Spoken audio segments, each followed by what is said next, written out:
y'all problem is not getting money, man. Y'all get money, bro. Some of y'all some hustling mom. Woo! I don't want to cuss, but you know who you is. Y'all get money. The problem is what you do when you get it. You blow it on the dumbness, and then at that you scared to lose it.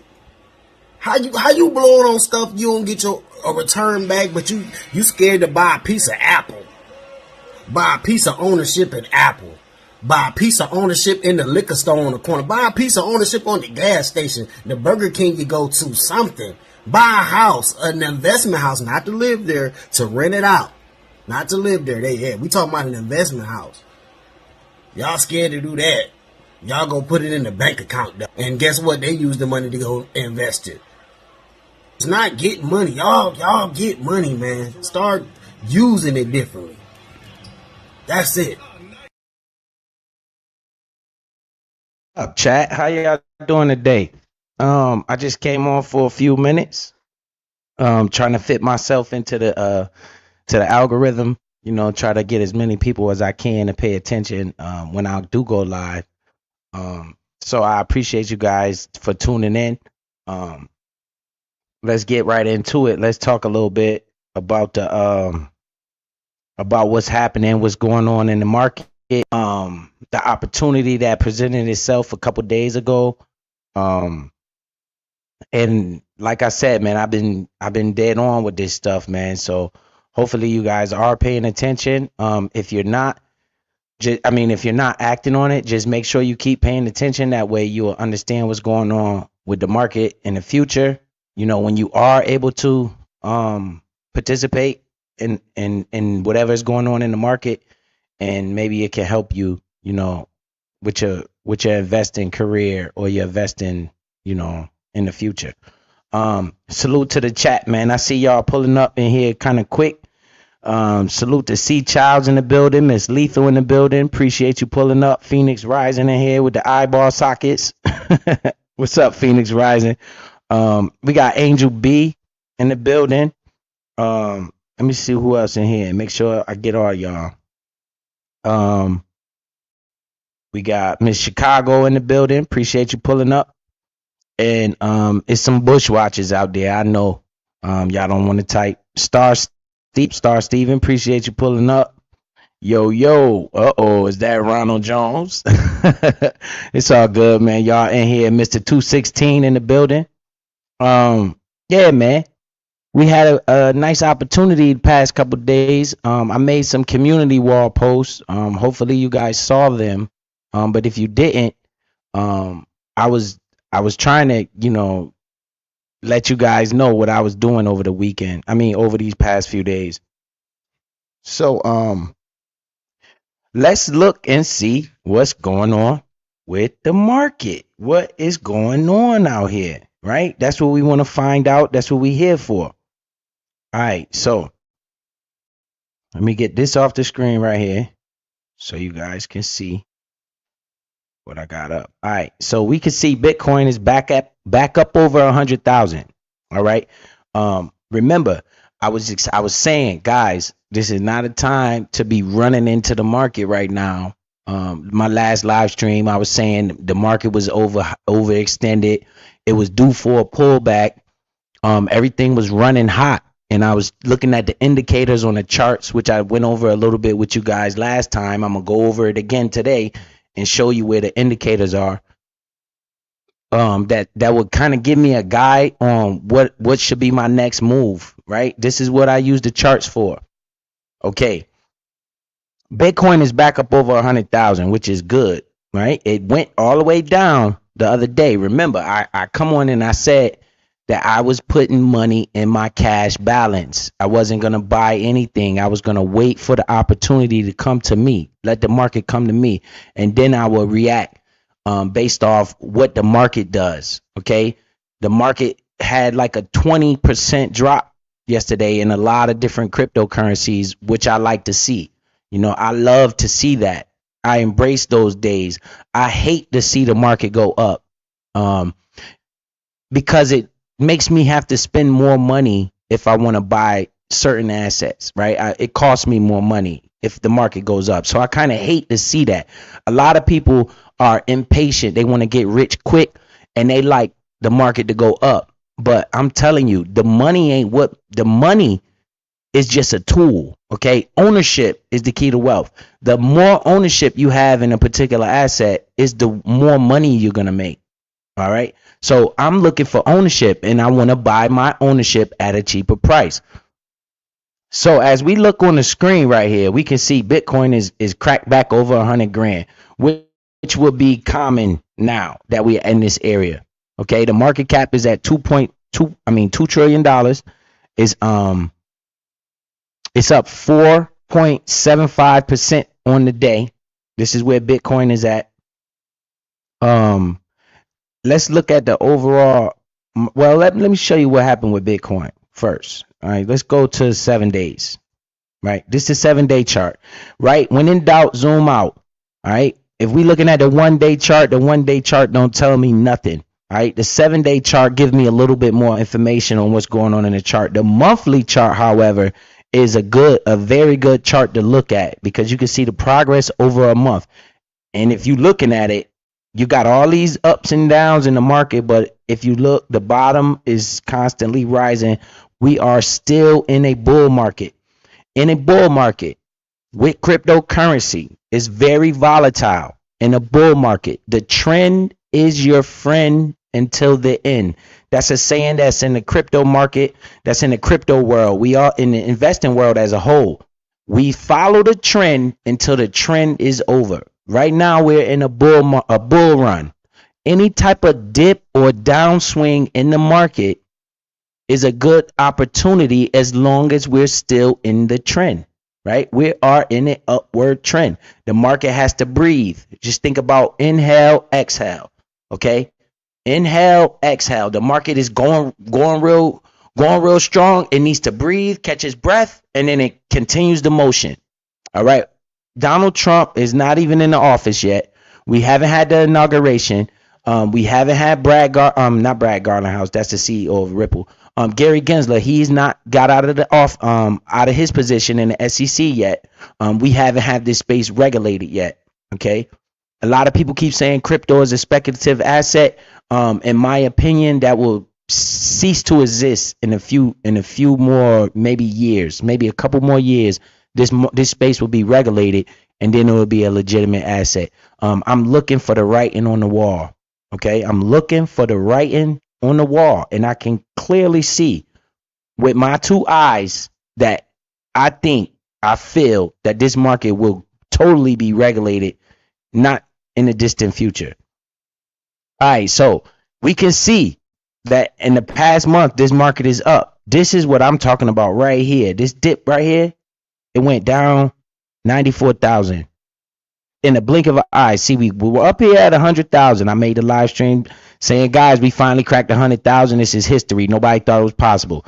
And I also said in that same video, if whoever watched the video, you heard me say, this is not good because it's going to come back down. Just be patient. Don't run into the market. You will get a better opportunity. And look, the market start coming back down. Now we're back up over 100 grand again. These are all opportunities. Look at the trend. We got an upwards trend, right? The trend is upwards. So any type of downswing in these markets, I'm going to take advantage of it. All right. Remember, Bitcoin is the guide. A lot of people want to criticize and say, hey, how do you talk about Bitcoin when you don't own any Bitcoin? I said that from the beginning. I own other assets around Bitcoin. Okay, Bitcoin is the godfather. It's the head honcho. And I'm going to show you why. Because I'm a savvy investor. I'm what you call a savvy investor. Okay, I understand Bitcoin is the godfather. But once again, I can get greater returns elsewhere. Right? It's greater returns in the market Bitcoin. I want to use the other assets to grow my wealth faster. That way I can accumulate more Bitcoin. Right? To buy Bitcoin right now, listen very carefully. If you bought a Bitcoin, you got to wait until that Bitcoin gets to $200,000 at these prices before you double your money one time.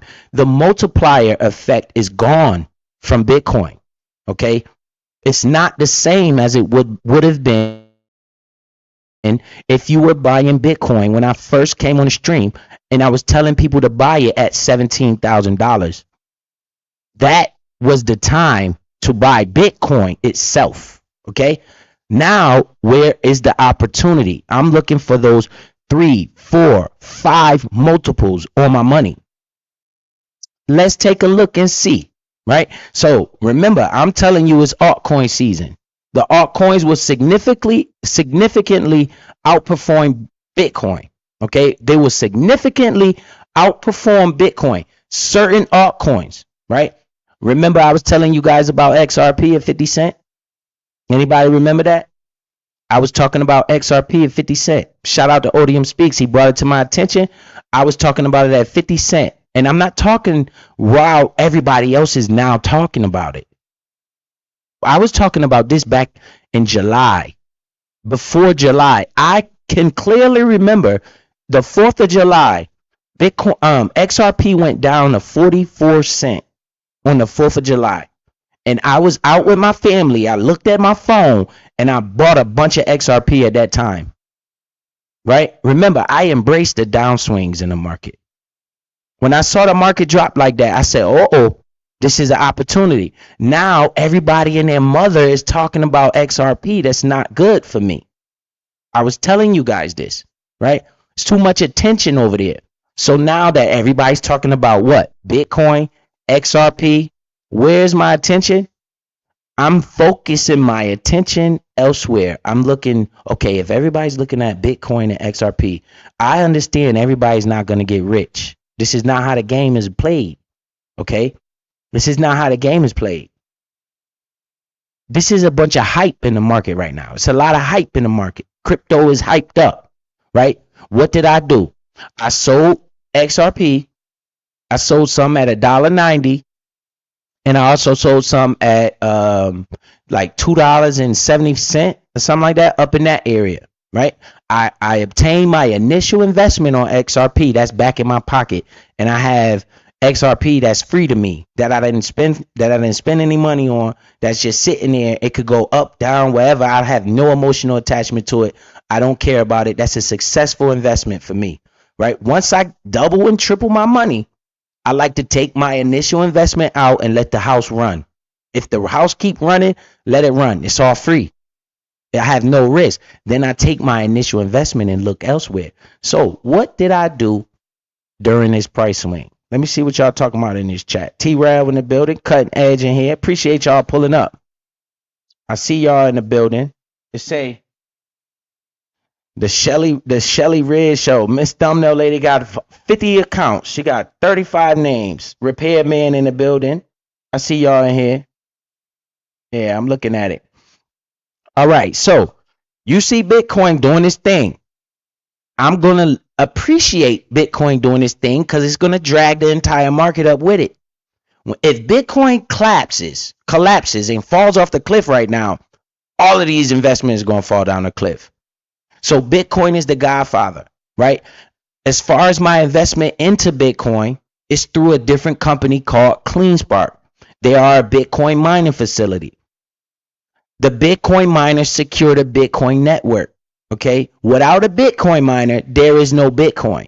If there's no Bitcoin miners, the people that create Bitcoin and secure the blockchain, there's no more Bitcoin. So the Bitcoin miners were extreme play for me. I was buying these miners at $2 a share. Okay, if we look at CleanSpark's price right now, it is around $14. Last time I looked at it, $13, something like that. I was buying that company at $2 a share. I made tremendous amount of money just on CleanSpark alone. Okay, I made more than my investment on CleanSpark. I put in around $15,000 in the CleanSpark, and I sold when I sold some of my investment. I took out around $26,000 out of CleanSpark, and I still have like 20. It's almost like I took out 26,000, and I still in that CleanSpark investment that I no longer pay attention to. Okay, I no longer even look at that investment. I'm just being honest. right? I just let it go because I did my thing with it already, right? I put in 15, CleanSpark ran up. I took out $26,000 out of CleanSpark. I still have $20,000 in CleanSpark. Remember, I only invested 15,000. I made a hell of a lot of money on that investment. That's a successful investment. I will own the CleanSpark for the rest of my life because of that play right there. Then what did I do? I took that $26,000 that I made out of CleanSpark and reallocated it elsewhere. And what happened with that? That also growed in value. Now we're doing it all over again. This is the goal of investing, right? I buy more than enough. That way, when the market runs up, I can sell and take my money out and leave the rest forever if I want to. If anything happens, I know I got 20 grand sitting in CleanSpark right now. That's how we play. I don't even have to look at that investment anymore. I'm not dependent on CleanSpark moving. Now, my focus is on this crypto market, right? I got a successful investment in CleanSpark. It's going to be there forever. It's a Bitcoin mining company. They're not going out of business, especially with Bitcoin. These listening to the earn. I do listen to the earnings call. I should have played that for you, but it was kind of boring. You know, I listened to it. I got the highlights. It wasn't really exciting. They basically saying the same thing over and over again, right? So I didn't feel it important to talk about it. They didn't have any breaking news that was going to knock me off my feet. I just understand if they're mining Bitcoin at $36,000 and we're looking at Bitcoin sitting today at a price of $101,000, they are making extreme profit. That's what that company will go up. Right now they're being shorted. It's a lot of people shorting CleanSpark and the Bitcoin miners time before they go up. But again, my risk is no longer in that company. Made an investment in that company called CleanSpark. I made a lot of money on CleanSpark. All right. Bitcoin is the driving force of the crypto market. This is why I talk so much about Bitcoin, right? But where is the opportunity? I was telling you guys about XRP at 50 cents. Nobody wanted to listen. I was telling you guys about Bitcoin at 17,000. Now what's happened to XRP? All right. Let's look and see what's going on. We're going back out a little bit. All right. This is CoinMarketCap. This is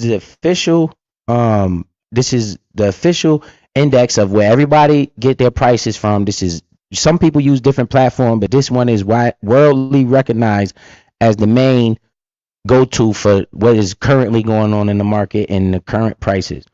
Okay, we can see, let's look at the top right here. All right. The market cap of the whole crypto space is $3.6 trillion. Now, I want you guys to think about something, right? When your kids finally grow up and they're grown, where do you think this market is going to be at? All of this what's going on right now is noise. I'm just trying to tell you this. When I buy an investment, I look for the future. Where would this company be in the future? That's my brain. When I come to an investment, I'm thinking about the future. I'm not thinking about short term. That messes a lot of people up, right? I'm not thinking about 2 months, 3 months. I'm thinking about the future. Where would this company be at in the next 5 years, 10 years from now? If it looks like it would be higher than where it is today, that is a good investment for me. Now, if the market explodes and it gives me an instant gratification, I will definitely take my initial investment out, maybe with a little profit, depending on how much I believe in the play, and secure that money. Now I got free money sitting there in an investment that I feel going to be worth more in the future that I don't have to touch. It just could sit there for all I care.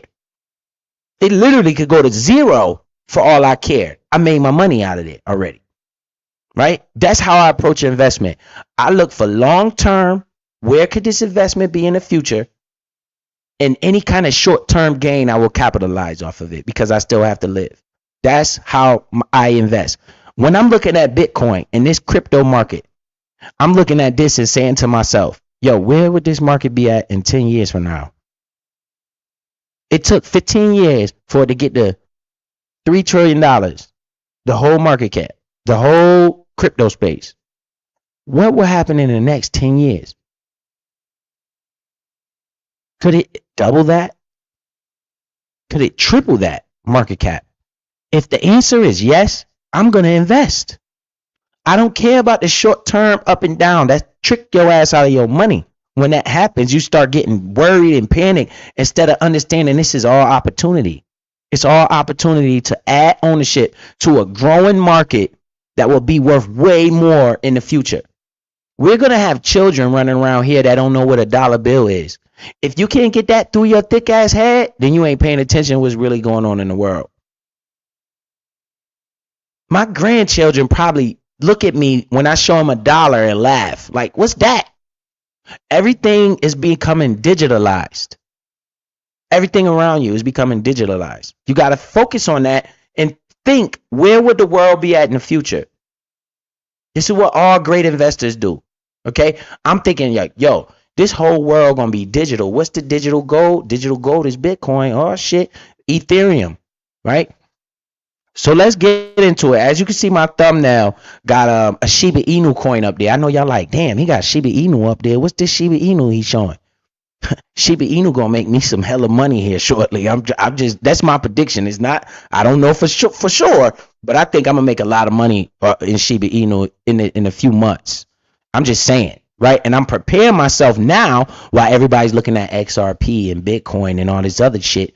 I'm like, okay, I'm gonna take advantage right here. All right. So the total market cap is at 3.6 trillion. Let me see what y'all talking. Miss Akemi in the building. I see you. Phoenix Rising. Yes.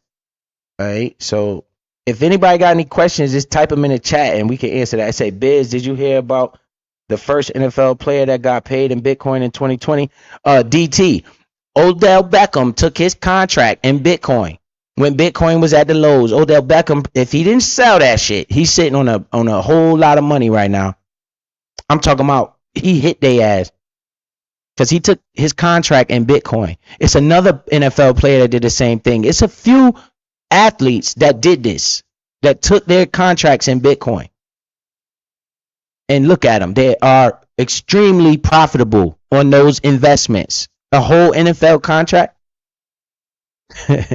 or salary, the yearly salary put in Bitcoin. At those low prices of 15, 16, 17,000. Woo!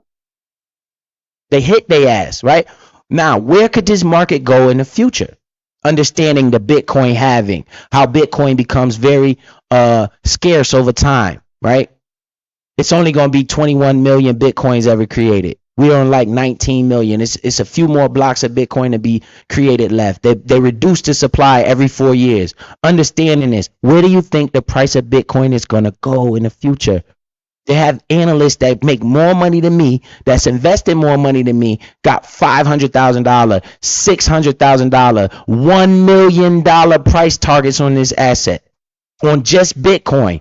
It's a whole market here. If Bitcoin's sitting at $1 million a coin, where do you think Ethereum is going to be? You ever thought about that? If Bitcoin's sitting at $1 million a token, where the hell you think XRP going to be at? I mean, that's just where I'm thinking. That's what I'm thinking. Now, in the short term, I'm going to capitalize. I'm going to buy more than enough.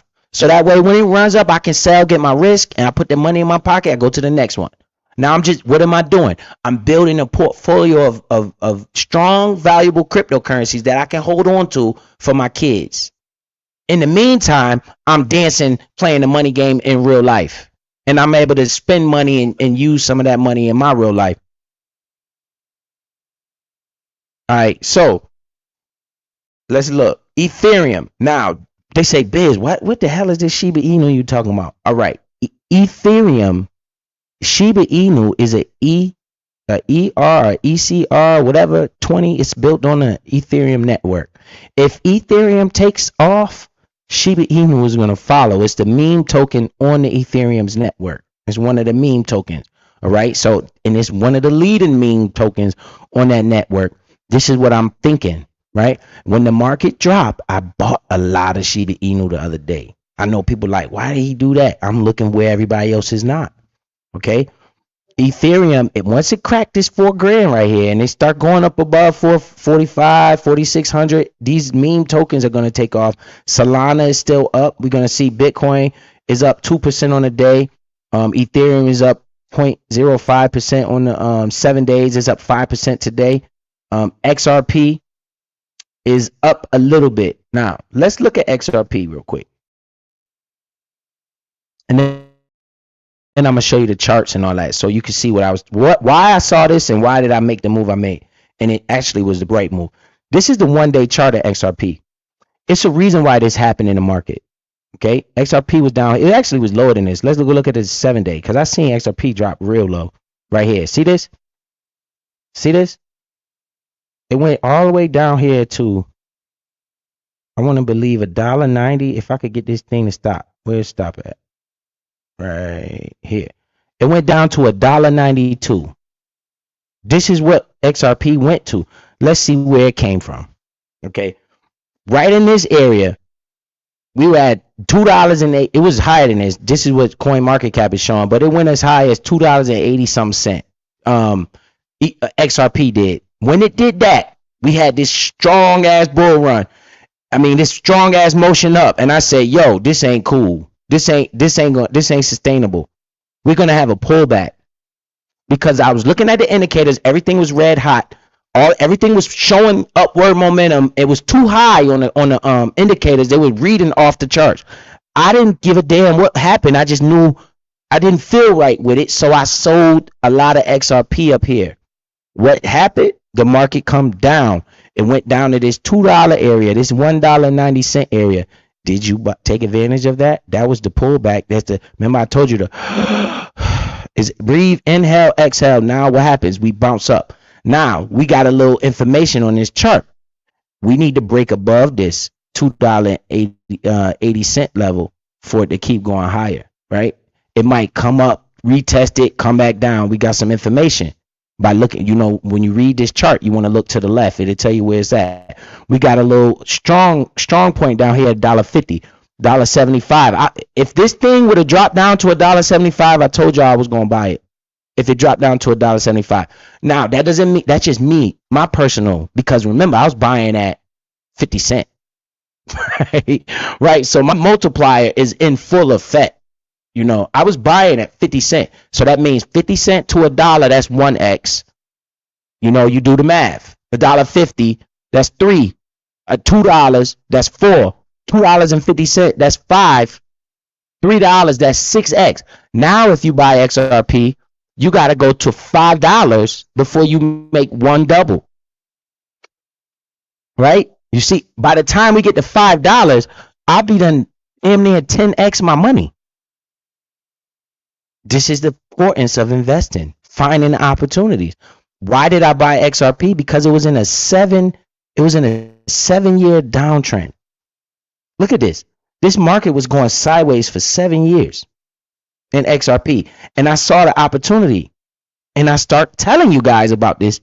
I don't know who took advantage of it. And now look, we're going ape shit. Right? The market's going ape shit. But look at it. Look at it real close. The high is getting lower every time. I'm almost thinking the market is going to run out of steam here shortly. While everybody's putting money in here, I'm not putting money in here right now. I'm looking where everybody else is not looking. And that is those meme tokens. CRO is another token I've been buying. I bought a lot of CRO and Shiba Inu in the past 2 days. Right? I put about $4,000 in this market in the past 2 days when I saw this downward trend. This downward pressure coming in the market.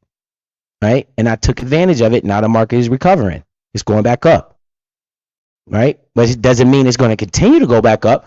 I still got money waiting in case the market comes down some more. and then I'll buy it. But remember, the market has to come down lower than where I just bought it at, or I'm not going to buy it. I'm going to be very strategic with my buys because I need to make sure that I'm doing the right thing.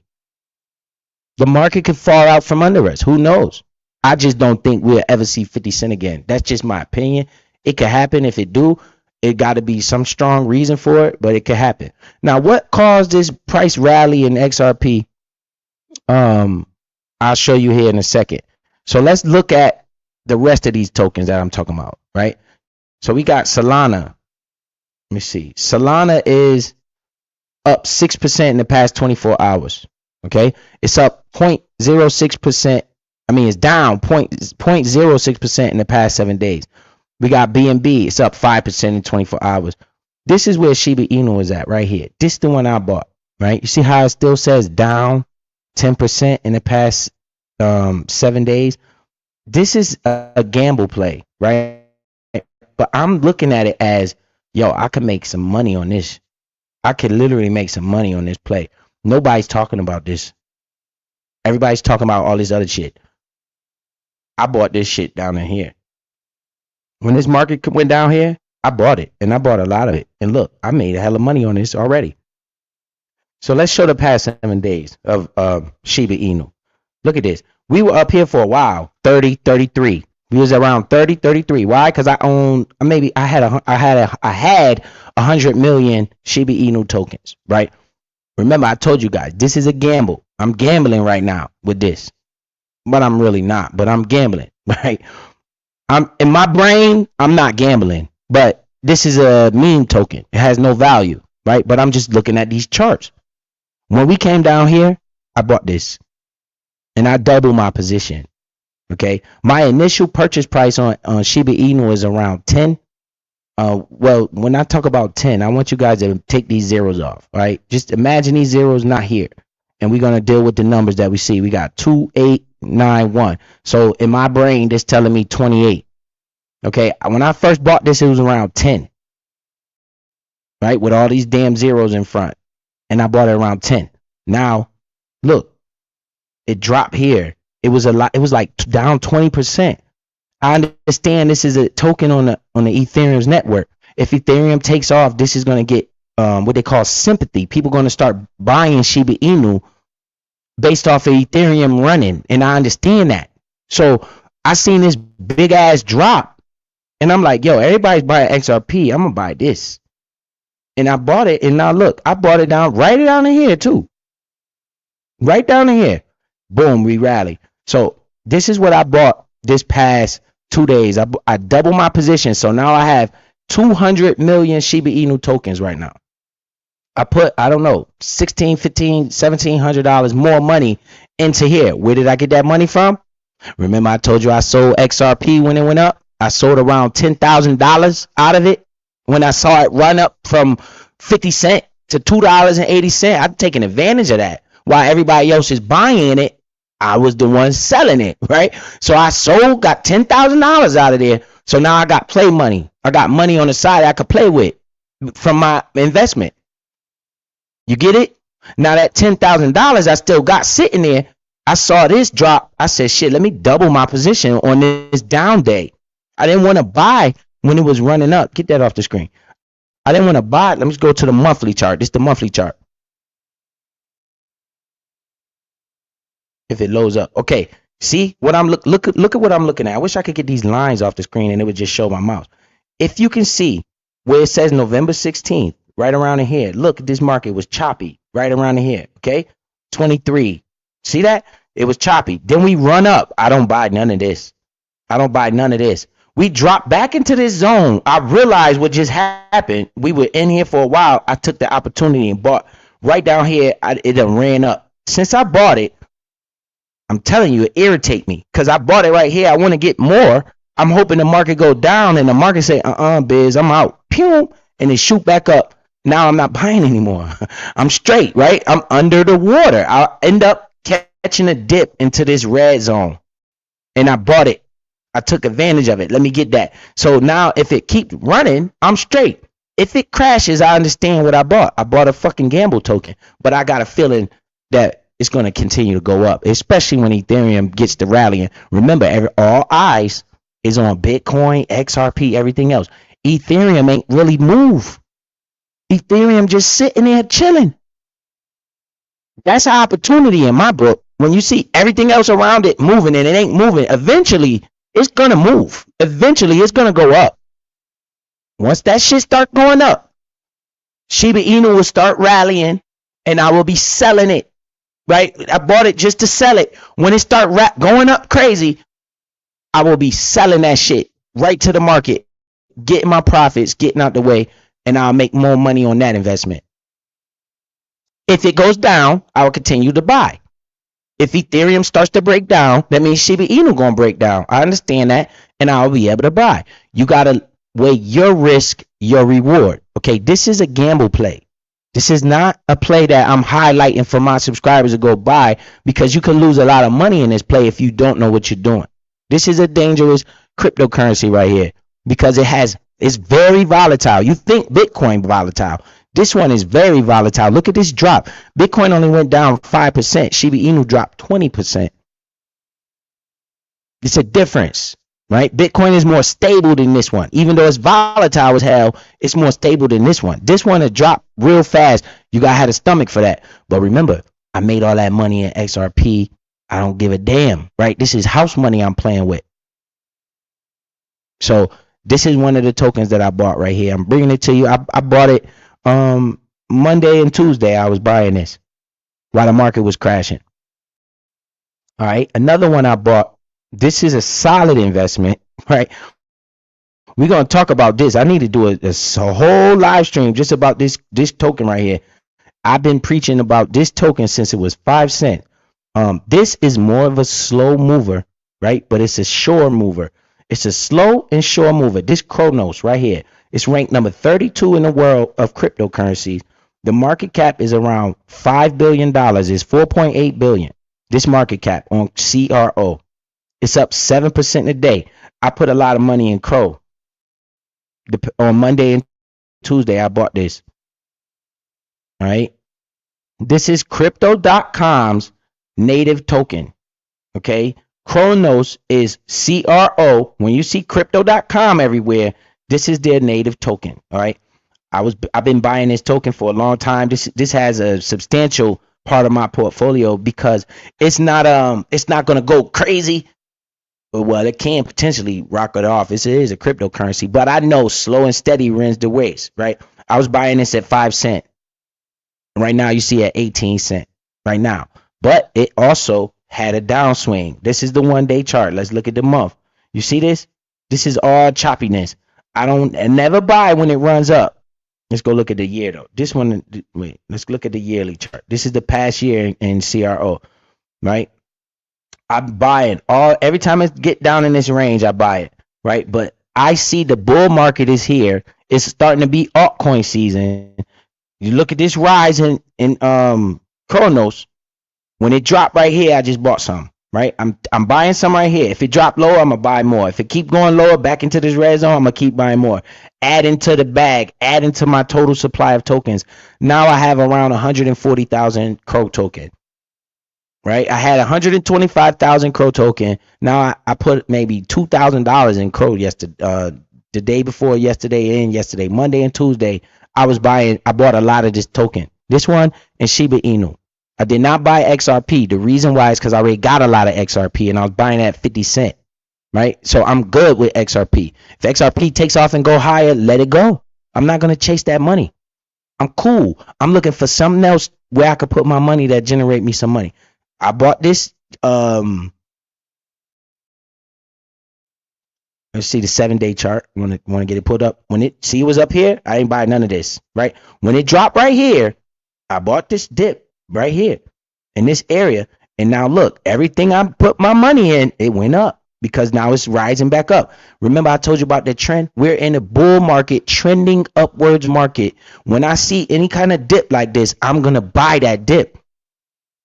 I won't buy no more unless we drop below this point where I last bought at, right? If we drop and go to 14 cent, 13 cent, that's when I'll buy. But if it drop and it come back to 15 cent, I'm not going to buy. I'm going to wait until it goes lower than where I previously bought it at. I'm not going to just keep piling money in this asset and then market start going down and I lose even more money, right? I'm going to let it chill because I actually won this trade. I bought down here and now it's up again. So all the money that I put in Monday and Tuesday, all of it is in profit right now.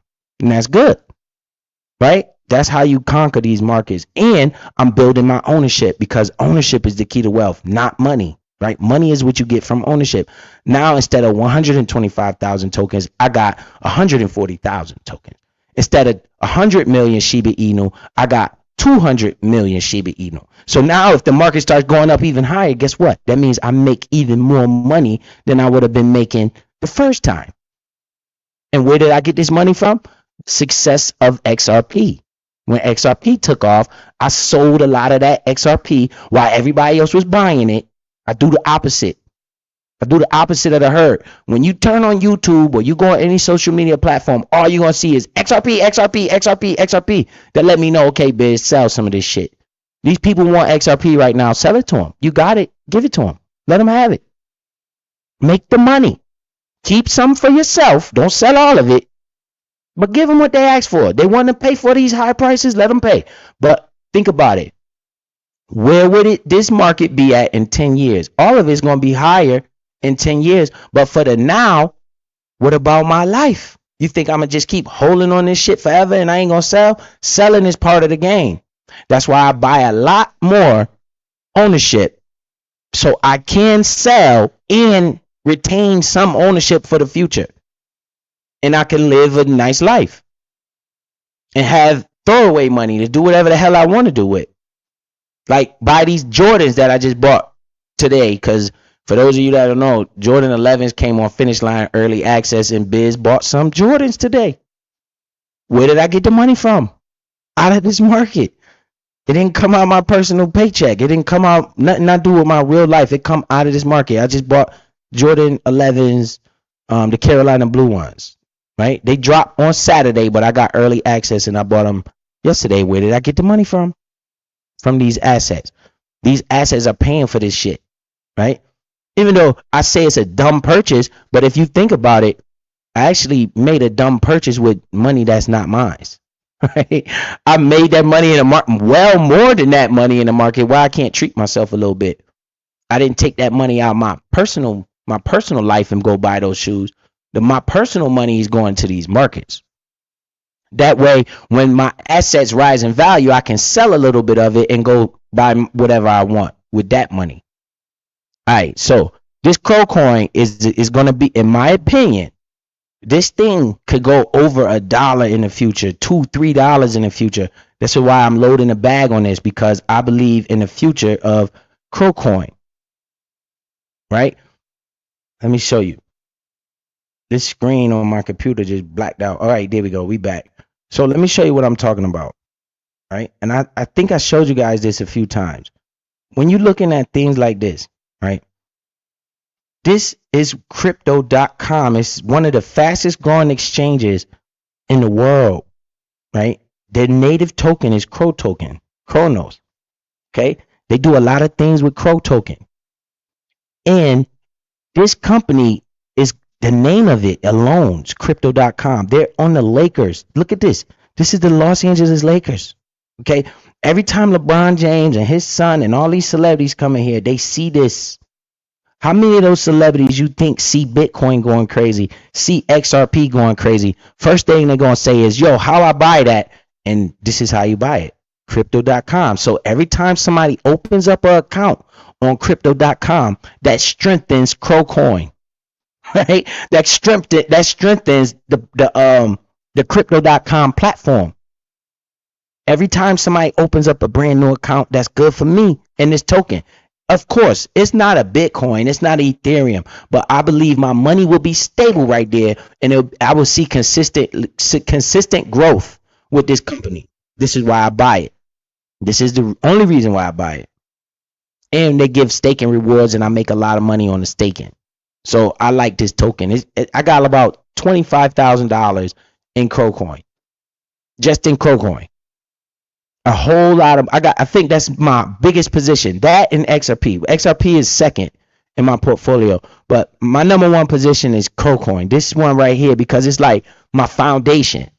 Okay, this is like my foundation. And I'm looking at this. I see it's a real world company. I see they have real world use case. They have utility for the token, and I'm gonna buy it. I don't need it to go up crazy and all that shit. I just need slow, consistent money to be the foundation of my portfolio, and all these other shits to just be, you know, that XRP is my two foundational tokens. Then I got the Shiba Inus of the world. I bought 2 new cryptos. I'm gonna bring them to you today. I bought 2 new cryptocurrencies for a reason. All right, so let's look at this. Let me show you this. Right? Why the hell does the screen keep blacking out? I seen this acting up the other day. Let me show you this. This is what I saw the other day, and I said, "Uh-oh." I'm trying to share this. All right, I made a community wall post. If you guys can see this, this is a post I put up yesterday. This is the CEO of Crypto.com. He came and made a post on X. It says, raise your hand if you are buying a dip today. Before I saw this post, I had already bought the dip. But see what happened? We dropped down to 15 cents, right? I bought this. We were right here constantly. Remember, I tell you, I'm not buying this shit if it keep going up. As soon as it start going up, I'm not touching it. I'm going to leave it alone. Once we dip like this is when I get excited, right? Because I'm like, yo, I could buy more for cheaper. Let me get that. So when the market dropped like this, I bought this. When he put this post, raise your hand if you are buying a dip today. Look, I raised my hand because I bought this right here. And look, we got the continuation to the upside. Now, once we get back to this same level we were just at, I made even more money doing that. Why would I just sit there and watch this happen? This is why I stress consistency is key. You want to continuously put money in that buying power because you never know when this market would dip like this and you won't be able to take advantage of it. It's not Friday. This happened on Tuesday, Monday and Tuesday, right? People don't normally get paid till Fridays. So who is able to participate in this dip right here? The people that have money sitting on the sideline. How do you get money sitting on the sideline? You consistently put money in the account. You don't have to buy anything but $25, $50 a week every time you get paid every 2 weeks, right? You just put the money there. You don't mean you have to buy it. What is that money for? We call that dry powder. That's also a position, right? My dry powder in my portfolio is a position, right? Because that is what I'm going to use to capitalize off a Tuesday at 4 p.m. dip. What would I do if I didn't have no money sitting there waiting for to take action on things like this? I wouldn't be able to take action on it. I'd be like, damn, I got to wait till Friday. By the time Friday come, this market be right back where it just came from. And I couldn't take advantage of that, right? I believe in this company. I think this company will be very lucrative in the future. This is my personal belief. You guys can do your own research. I did a lot of research on it. Matter of fact, I'm gonna show you this little thing right here. This is important. So let me show you this. We're gonna show you this, all right? This is some people know I got some beer today. I bought some Modelo because I had to work. So I'm trying to see if you guys can see this on the screen. This is the roadmap. This is Crypto.com's official website. This is the roadmap. All right, let me see if you guys can see this because I don't see it. I got this chat up right here. Let me look. I can see the screen. All I can see is the Lakers floor. Oh, let me take this off. Yep, I'm paying attention. I'm paying attention to y'all. I learned from this last time. All right, let me get this off the screen. All right, boom. Let me show you this big screen. This is Crypto.com official website. All right, this is the company that you saw the Lakers floor, right? If you don't remember, they have the arena. They have the rights to the arena. It's the Crypto.com arena. Okay, these are the Philadelphia 76ers. They have their logos branded on those jerseys. You have the UFC going on. They have that there too, right? So this is the roadmap that they just put out for Crypto.com, right? Pay attention to this. This is why I put more money in here too. I'm being straight up, right? Might not be a fast mover like Bitcoin, and it don't have all the lights, glamour, and glitz. But just think, I got $25,000 sitting in this. Okay, 25,000. This token is at 18 cents. If this damn token go to 50 cents, I mean, I'm saying that shit gonna be worth probably 75,000. If we break to $1, it's going to be ridiculous. If it goes to $2-3, I'm talking about $500,000. That's what I'm looking at in my future, right? So I got about $25,000 sitting in this play. I believe in this company. This is the roadmap they just put out. I want you to read some. This make me even want more of this company. While everybody's looking at everything else, I'm looking at this. Like, yo, look at what it says. See how we're rolling out our expanded offering for managing cryptos stocks. Whoa. So they about to start introducing stocks now on their platform? Are you serious? So I'm reading that like, hold on. Access to banking. What? I'm like, yo, hold on. So they're going to create a bank? They're going to have banking accounts? What the hell is this? And cards? Credit cards, debit cards, you reading it? And I just showed you what the CEO just said. The CEO of Crypto.com come on the platform. Who bought the dip? I'm like, yo, I'm just thinking to myself, where would this token be at in the future? That's all I keep thinking to myself. And they allow me to stake and I get rewards off of this token. So let's see what their roadmap is. Okay, this is Q4 2024. Level Up launch. That's present time. They're going to have a web app, the Chronos AI developer tools. Notice how everything is AI. These are the 2 crypto tokens I bought this weekend. I'm going to bring them to you now. I just bought them. I just purchased them. One is called AIOZ, and the other one is called BEAM, BEAM. The AIOZ token is one of the best AI cryptocurrencies there is. Artificial intelligence. Okay, that is a narrative that's already taken over. Everybody can see AI is everywhere. So I'm like, shit. I put like $1,600 in there. Just start. I call it a starter position, right? I just threw some money in there. Like, shit. Let me just throw some money over here. Where did I get that money from? Out of the profits from XRP, right? I'm reallocating my positions to spread it across so I can have eggs in more than one basket. Right? I don't want just XRP everything or Bitcoin everything or Chronos everything. Yeah, I might believe in XRP and Crowcoin a lot more. I put more money in there, but that AI is a wave, right? And then the Beam token is a gaming token, right? It's one of the best gaming tokens out there. So I bought that shit. I got Beam and I got AIOZ. Those 2 cryptos I just added to my portfolio this past 2 days. And they all in green right now because I bought them on the dip, right? I embrace those dips. When those dips come, I love it. I'm looking. I'm like a shark. This is why when everybody was on live stream yesterday, I wasn't really paying attention to you guys talking and babbling. I'm being straight up. I'm like, fuck that. They don't see this dip. I can't just go in everybody else chat. Yo, y'all see the dip? Ain't nobody listening to me. I put a community post up. Yo, guys, y'all see the dip? It's up to you to pay attention or not. If you're more entertained with foolishness and fuckery, that's on you. Biz wasn't hitting no panels and nothing yesterday. I was focused on, yo, it's a dip in this market. Let me go study and see what I could buy. What can I buy? I was on buy alert yesterday. I told you guys I spent $4,000 yesterday. $4,000 I spent in this market yesterday. Remember I told you I sold 10? So where's the other 6 at? Waiting. The other 6 is waiting just in case the market come down lower.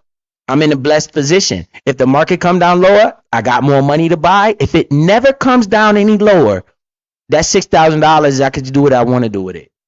But I'm going to hold it to see if this market comes down any lower. Right? So let's keep going with this crow shit. Exchange expansions. This is supposed to start in Q1. That's Q1 of 2025. Fiat on off-ramp expansions, rewards on Bitcoin. So they're going to start giving people rewards on Bitcoin in quarter 1, 2025. We can see that. Then you got quarter 2, 2025. Cryptos, rewards, maximizers. So these are all the new things that are going to be implementing onto this platform. And all I can see here is growth, growth, growth. What are they doing? Why is Crypto.com doing this? They are competing with the other exchanges. They want to draw more people to their exchange, right? This is an exchange, and I got the token for the exchange. So I'm going to keep buying it as long as I see Crypto.com is building and expanding. I told you they're one of the fastest growing exchanges out here, right? They already have crypto debit cards right now. They got the best crypto cards out here on the block is Crypto.com's cards. They have different tiers. I'm going to show you all of that. They have different tiers of cards and different tiers of shit. And this is what I'm investing my money into. And if I think crypto is the future, where would this company be? While everybody's looking everywhere else. Everywhere else. Everybody's eyes is everywhere else. I'm staying focused. I'm trying not to do what everybody else do. That's how I make all that money. Is by not doing what everybody else is doing. Doing the opposite of these motherfuckers. Because you got to understand, everybody ain't going to get rich. Those people buying XRP today, they literally got to wait till it go to $5 before they make one double. I was buying XRP when nobody else was looking at it. When I was talking about it on this platform, you didn't see all of these people talking about XRP like you see today. Today is oversaturated. It's too many people talking about that shit. And for me, I'm like, bruh, why all these people now they want to talk about it? I'm good. Where's the other opportunity? I'm a savvy investor, right? I already made my money on XRP. If it continues to go up, man, I done heard people say $10, $20, $100 for one XRP token. In my head, all I can think about is, bro, if it goes that high, I'm gonna be straight like a motherfucker. If I see XRP sitting at $500 a token, I got 5,000 tokens for free. Because I bought 11,000 tokens at 50 cents. It ran up. I sold 6,000 tokens. I got my profit plus money, and I got 5,000 tokens sitting over there for free. That bitch could go to hell if all I care. I already conquered that investment early, right? Yes, it can continue to go up, but greed is a sin. Right? Let me see.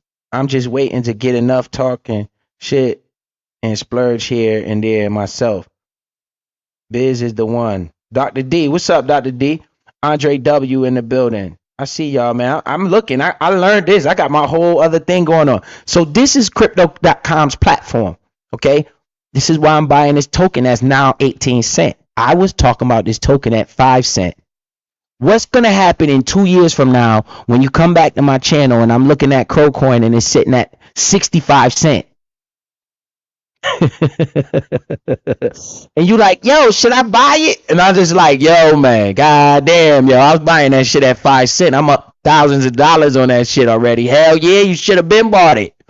Right? So we got crypto reward maximize institutional custody. What? Institutional custody? So they're saying the institutions might be coming into this in quarter 2 of 2025. These can't be exact. This is their roadmap. This is what they want to do. And you can see right here, quarter 3, it says they got an AI Cortex AI coming out quarter 3, right? Look what it says down here, Crypto.com stablecoin. So they're gonna drop a stablecoin. You see, I'm looking at this roadmap like, yo, if they hit all these check marks, boom, boom, boom, boom, boom, what's going to do to the value of the company? Will make the company more valuable. If the company becomes more valuable, what do you think will happen with the token? It's going to become more valuable. Message, right? So it say AI, our artificial intelligence powered trading tooling. So they're going to have all of this stuff, Chronos 1, in quarter 3 of 2025, right? So this is the roadmap. Margin derivatives, Chronos ETF submission. Whoa. So they're going to have a Chronos. Remember, that's the token that I own. I own Chronos token. That's what this is. Chronos ETF. So they're talking about bringing an ETF in quarter 4 of 2025. This is what crypto for the token that I own, for the Chronos token. That's good news. If they put that ETF on the stock exchange, what is that going to do to the value of the token? Right? So I'm looking at all of this. I'm like, this could be good. Look what it say right here, stocks. So now they're going to have stock and ETF trading on crypto.com's platform. This is the plans of this company. If this happens, this will be major. Because think, right now the platform only has crypto on it. It's just crypto.com full of crypto. What happens if you could go on crypto.com and buy shares in Apple? Whoa. Browsers.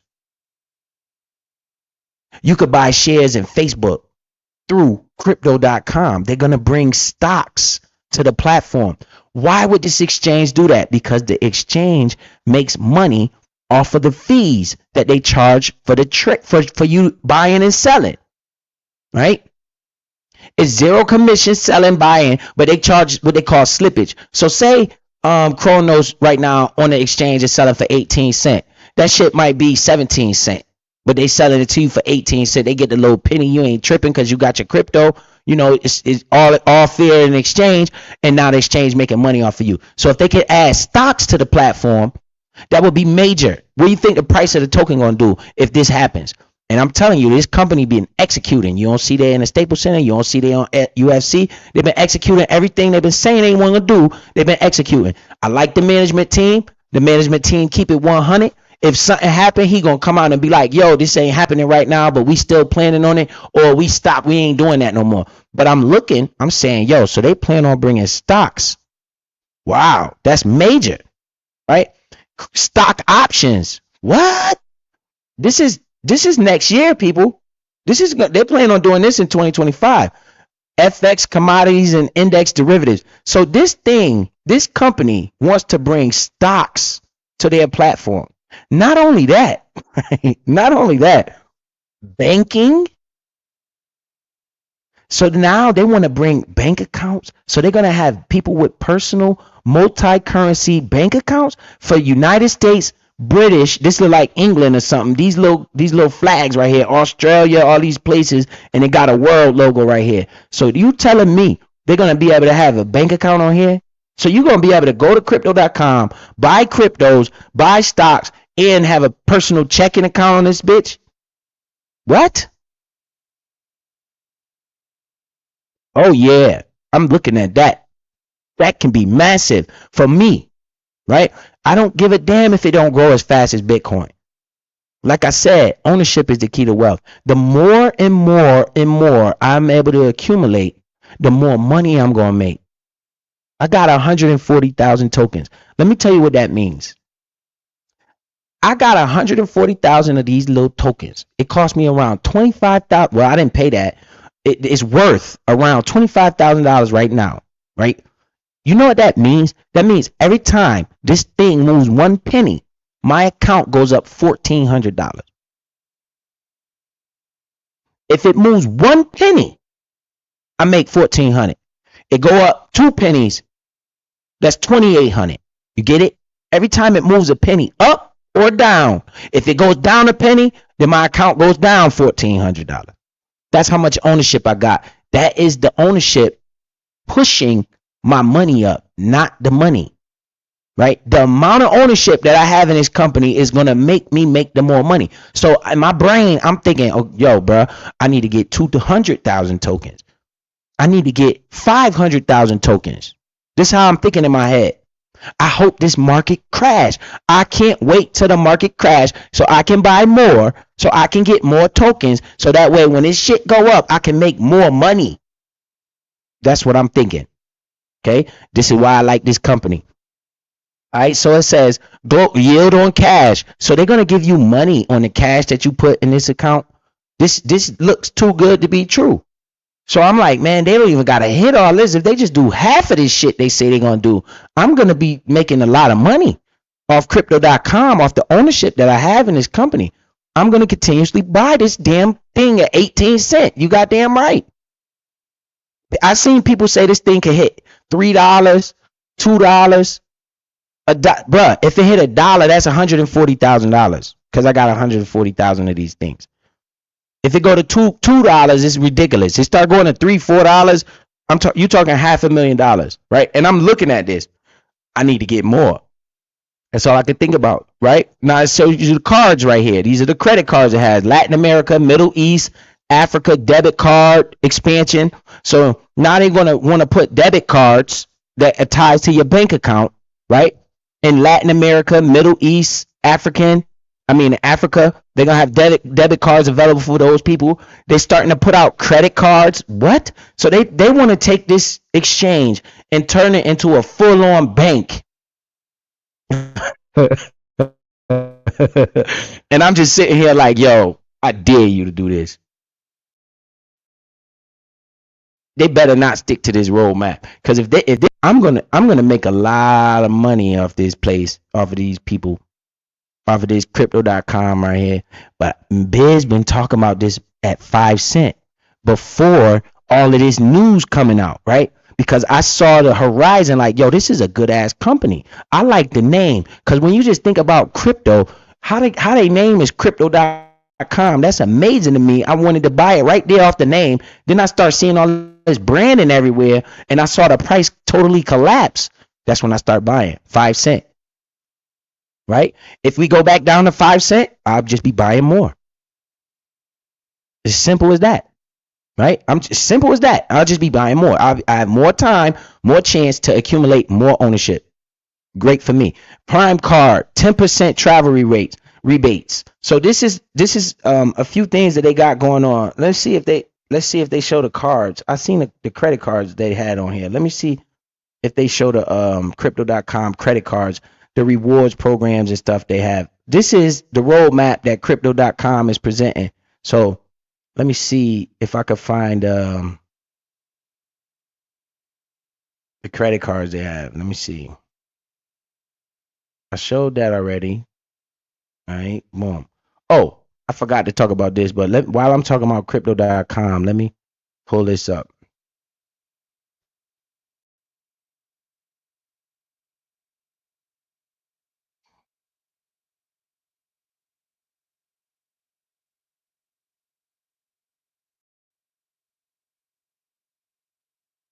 All right, so they got the Visa card right here. I'm about to pull this up on the screen when I get it. All right, so I gotta go to my StreamYards and share the screen. Let me see what y'all saying in the chat. Or y'all just chilling? Miss Dimple D in the building. I see y'all. Y'all paying attention though. That's good. So let me share the screen. The Visa cards.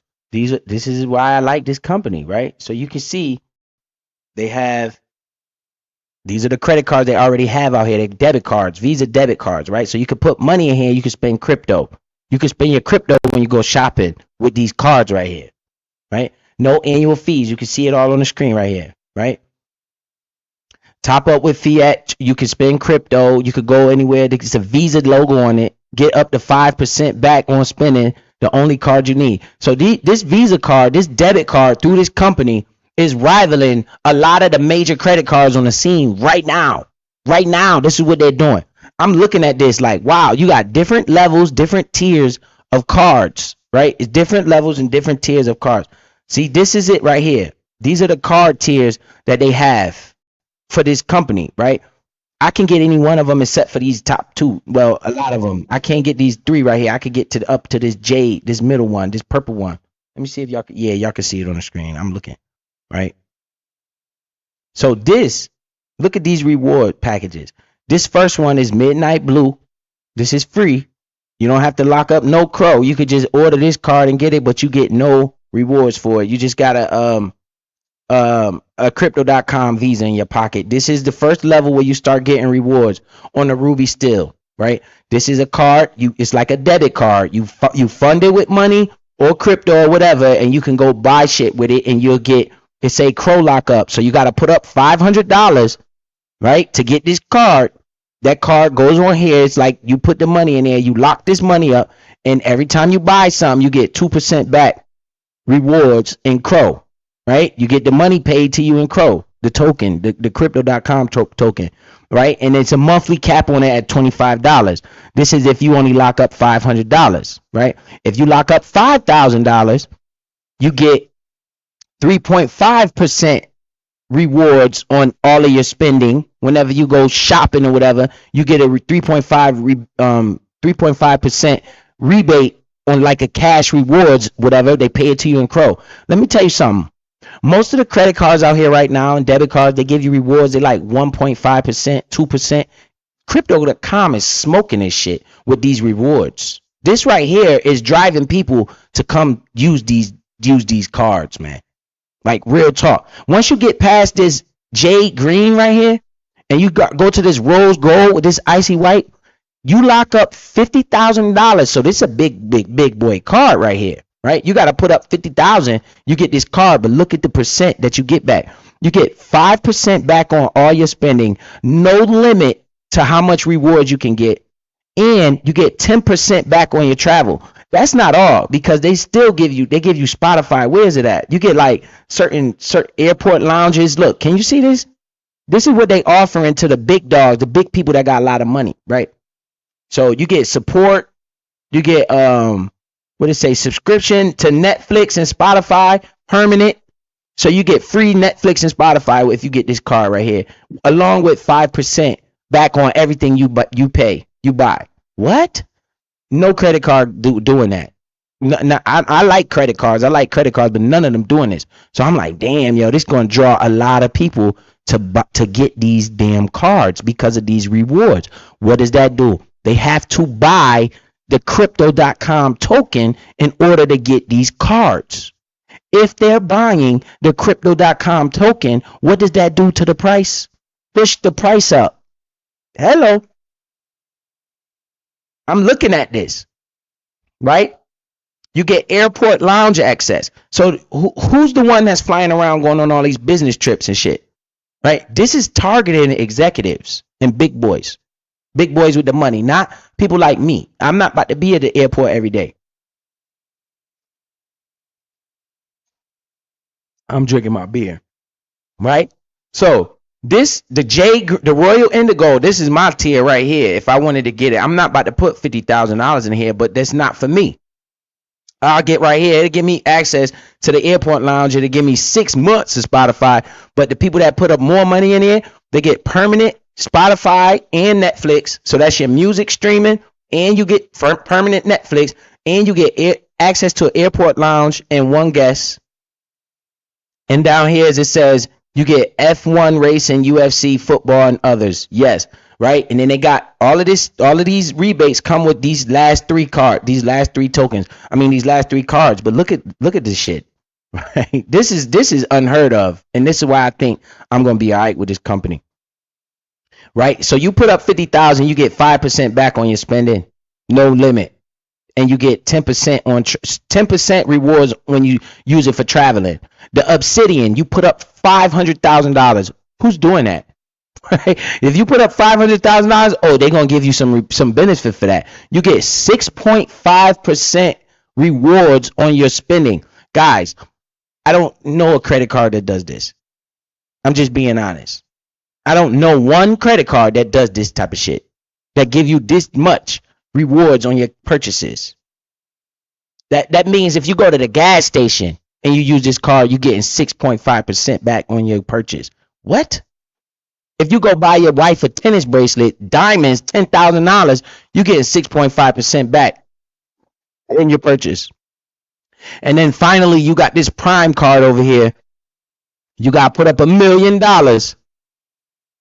and you get back 8% on everything you spend. You know any card giving you back 8% on everything you spend? No. This is very attractive to a lot of people in the world that's spending money.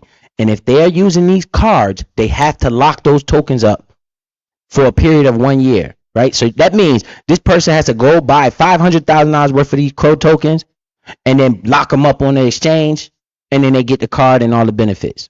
And then in a year's time, they could go back and unlock if they don't like what they're doing with this card, they get all the, they get the tokens back and all that shit. But you don't know the volatility of the market. The market might go up or down. You don't never know what happens. But this is the risk people taking when they're using these cards. Most people just buy these cards for these rewards. So we can see this going on right here. And I'm looking at this like, yo, this could be big. Like that's what my brain is thinking. Like this could be big. Imagine they start putting bank accounts on here, stocks. Then this is just a debit card. You saw on the roadmap where they said they were going to introduce credit cards, right? I wonder what's the qualification for credit cards. You see, it say no annual fees. So this is one of the main reasons why I buy that Crow token, because I'm looking at this and I keep talking about it. In 6 months' time, if it's sitting at 50 cents, I'm gonna have at least $75,000 of value in this company, and I'm not gonna sell it because they pay me to stake my tokens.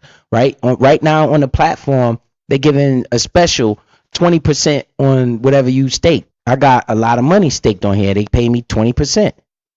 So yeah, I could take that money and put it in Bitcoin or something else, but I'm just like, I think I'm a rock with crypto.com. I'd rather own the exchange that everybody goes to buy their cryptos from than own one crypto. Right? This is my logic. This is what I'm doing. I think this company can be very big in the future. I think it's only one company bigger than this one I think could be is Binance. If this one goes anywhere close to Binance market cap, I'm going to be rich. Binance, we can look. I'll show you right now. I just showed you. Let me go pull this up. Where did it go? Right here. Coin market cap. Let me show you what I'm talking about. All right. This is Cronos. This is crypto.com's native token. All right. Can we see this on the screen? Crow all-time high was 97 cents. I see you, Richard. You say Crow all-time high was 97 cents. Well past that next year. President Crypto Cabinet remembers Versailles 2025, 2028. I got to read that again, man. But okay, let's show you this. This is crypto.com's chart. I'm very bullish on this token right here because of all of this shit you just seen, right? Now, look at the market cap of Crowcoin. It's only $5 billion. When you hear me say only $5 billion, let's compare that to a competitor of crypto.com, which would be this one, all the way in the top, right? It's called Binance. This one. BNB. This is another exchange token similar to crypto.com. Binance is the biggest exchange in the world. Look at it. $103 billion. This is the market cap of Binance. Guys, we don't have to get nowhere near this type of market cap for me to get a hell of a lot of money out of crypto.com. They are almost $100 billion more valuable than crypto.com. Crypto.com is only $5 billion market cap. This company, the competitor, is $103 billion. So what if we just get to 30 billion? Let's just say we get to $30 billion market cap. Where would that put the price of Crowcoin? What if we get to a $50 billion market cap? Where would that put the price of Crowcoin? This is how I invest. I'm looking for that opportunity right there.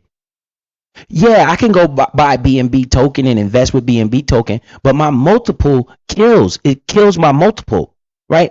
I have to wait. If I buy BNB token right now at $716, I literally have to wait till this thing turn to $1,400 for me to double my money. That means this damn market cap will have to double in size as well and go to $200 billion market cap. And you talking about Crowcoin just sitting there and not moving?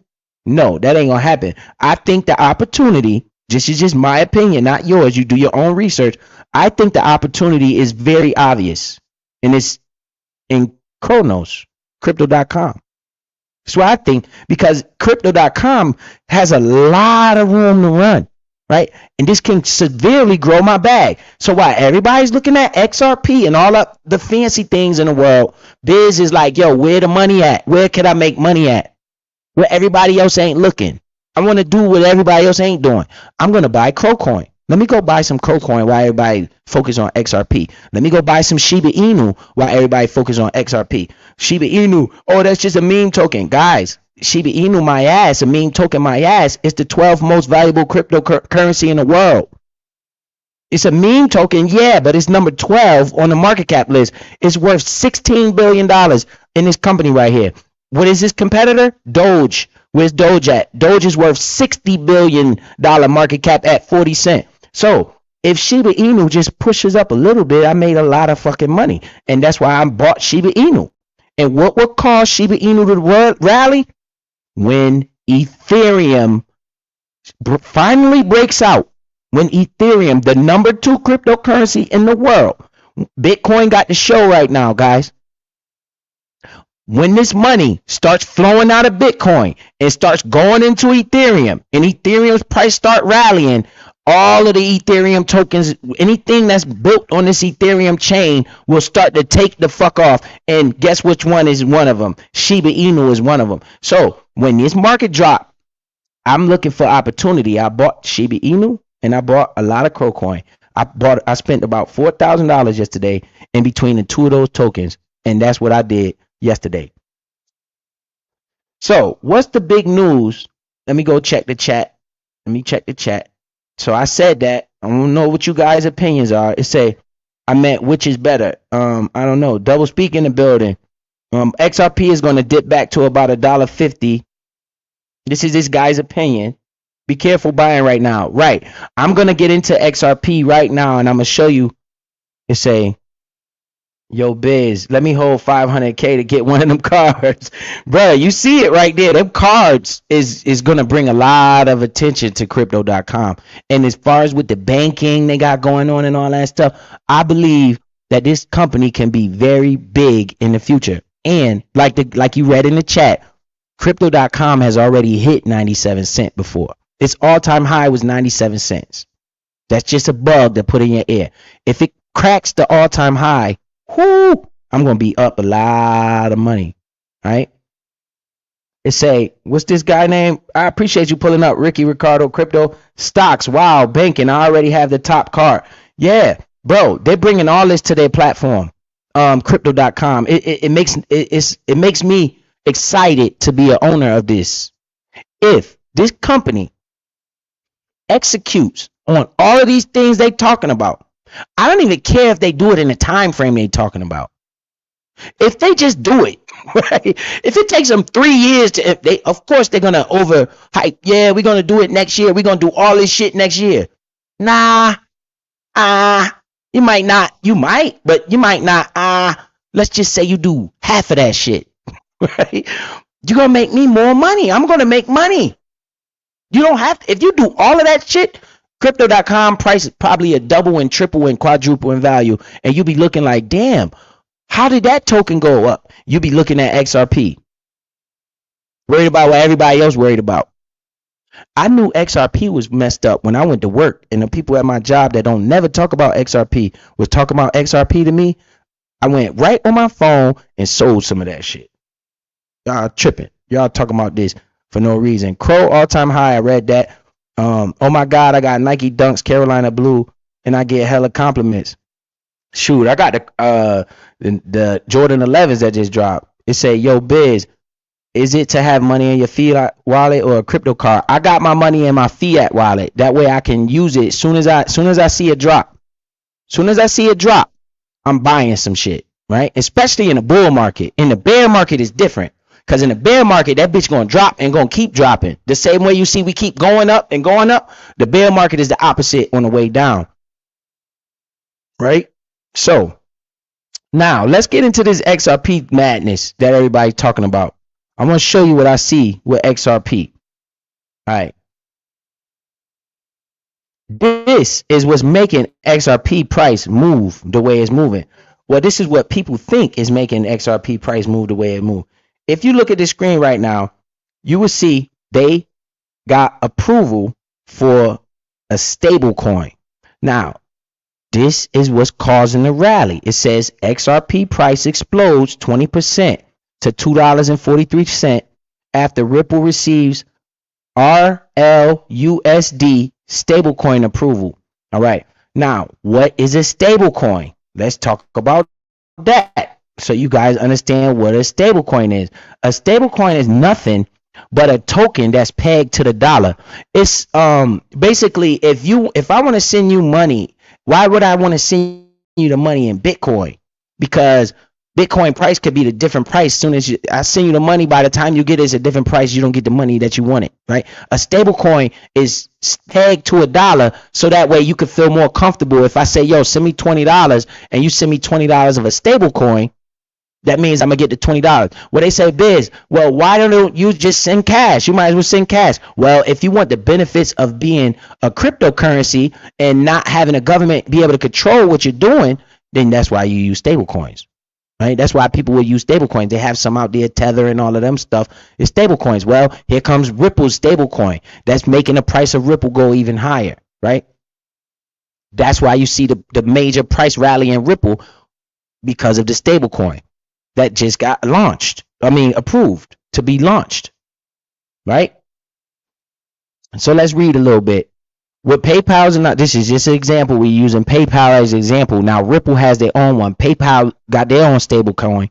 And Tether has a stable coin. USD has a stable coin. You know, it's a lot of different stable coins out there. Ripple is just launched theirs, and that's good for the Ripple ecosystem, including XRP, right? So it says, with PayPal announcement, this is back in 2022, it's just going to explain to you what the stablecoin is. All right. They are creating a US dollar peg stablecoin. Many are wondering about this type of cryptocurrency and how it functions. Okay. This is why I brought this ad up so you can see. Let me get this shit off the screen. They always putting some bull jive up here. Stablecoins are a type of cryptocurrency whose value is tied to another asset class to keep it steady, stable value. It's pegged to the dollar, right? So the dollar is stablecoin should always be $1. It should never lose its peg to $1. If it do, it should be very minimal. It shouldn't be. You shouldn't look up and see a stable coin sitting at 50 cents. Then you know something wrong, right? Because that bitch supposed to be $1, right? So if you losing half the value of your stable coin, the shit probably about to crash. It would already crash. The most popular kind of stable coins are fiat-backed stable coins, which are tied to currencies such as the dollar. All right. So this is talking about PayPal and stuff like that. This is what I wanted to highlight. Here is why stable coins are useful to crypto. Cryptocurrencies such as Bitcoin and Ethereum, okay, offer a number of benefits, such as not requiring trust in an intermediary institution, bank, to send payments anywhere to anyone. Okay, so that means you don't require a bank to send payments, right, to anyone. Right? But one key drawback is that cryptocurrencies' price are unpredictable and have a tendency to fluctuate, often wildly. That just means a lot of volatility. You know, you don't know what the price is going to be from second to second. So why would, it's very risky to send somebody Ethereum thinking you're going to send them $100,000, and by the time they get it, it's only worth $80,000 because the price of Ethereum dropped. Now they're going to be like, bro, you owe me $20,000. You're like, hey man, I sent you $100,000. Nah, bro, this shit, now you got a problem, right? Well, the stable coin, it say this makes it hard for everyday people to use. Generally, people expect to be able to know how much their money will be worth a week from now, right? Both for their security and their livelihood.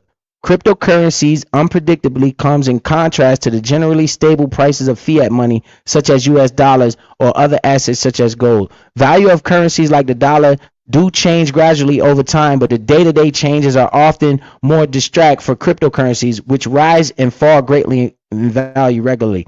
All right, so you guys kind of understand what a stable coin is. I'm not going to read all this stuff because I don't want to hold you guys up for too much longer. All right, so this is what's going on with Ripple. They just got approved for a stable coin. This is why you see the pump in Ripple. All right. XRP has plenty of internet fans, but Ripple will struggle to win real enterprise customers. Will its new stablecoin fill the gap and overshadow its existing token? So this, I encourage you to read this article, so you guys can see what's going on right here. If you want, if not, that's fine. Well, now I don't want to keep you guys on here for too much longer, because I know people want to go and do other things, but you guys just need to pay attention a little bit. So let me go show you what's going on in these charts right here, so you can see this. You need to see this. All right, this is what really matters to me. The news sometimes be lying. The charts never lie. Oh man, I just pushed the wrong button. Hold on, let me reload it. This Ethereum's chart. I want to show you something. All right. Remember, overbought, oversold, and momentum. All right. So this is what we're gonna show. This is XRP's chart, right? Why is this doing this? Because I pushed the arrow. I'm trying to bring it down. I have to click on this arrow because this right here is TradingView. This is where they pull up nice charts, right? If you got crypto, you might want to look at the charts on TradingView. All right, so let's go over here and where's the arrows at, man? I'm trying to pull this damn thing down. Let me see. All right, this is what Biz did when I came on here and I saw this up here, this high, right? If you can see my mouse, it's a finger right here. When I saw this thing go this high, I was looking at this indicator on the stochastic RSI, just means momentum. All right. Don't think about that word because it's crazy. Stochastic RSI. You're like, bro, what the hell is that? Nothing. Momentum. That's all it means. The momentum was sky high. I don't care about the news. Right? The news, it just gives you an explanation. Normally, if you look at the charts, I could tell you the news just by looking at the chart. When I seen this up here, this momentum was sky high. It was off the charts. It ain't had nowhere else to go. It's up high as hell. One of the highest it's ever been, right? All you gotta do is look back. Every time it get up here, what does it do? Come back down. Get up here, come back down. Get up here, come back down. We were up here when the price was at its highest. I came on stream and I said, yo, this shit too high. I ain't buying this shit. Based off the momentum, we ain't got no more momentum to go. It's running out of momentum. Now I want you to pay attention to this chart, okay? This is a little bit of good news for people. Right? You might get some good news listening for XRP. Remember, I already made my money in XRP. I'm not greedy. I'm going to let that bitch keep going. Only way I buy XRP is if it crashed. I got enough XRP. I'm not buying no more. While everybody else is buying, I'm definitely not buying no more. So that's just me. If you don't have a position in XRP, you make your own decision. I'm not telling you what to do. I'm talking about me because I situated myself at 50 cents. Guess what? You should have listened to me at 50 cents. But you didn't. If you did, congratulations.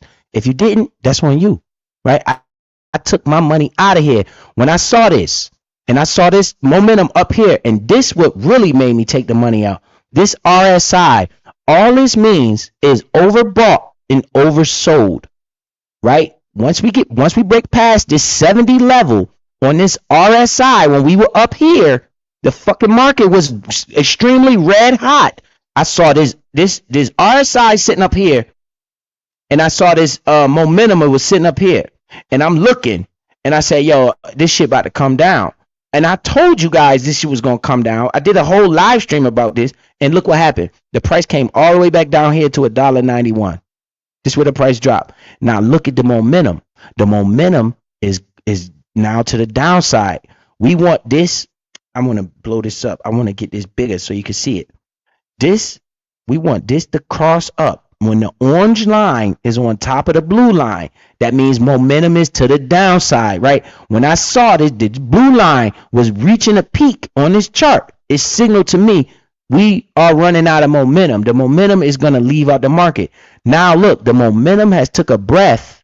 It's down here. What I want to see with XRP, I want to see this blue line get back on top of this orange line and start pushing momentum back up. If that happens, you will see this price rally up even higher, right? We are in a good spot for it because if you look at the chart, every time the momentum gets down here, it reverses and start pushing back up, right?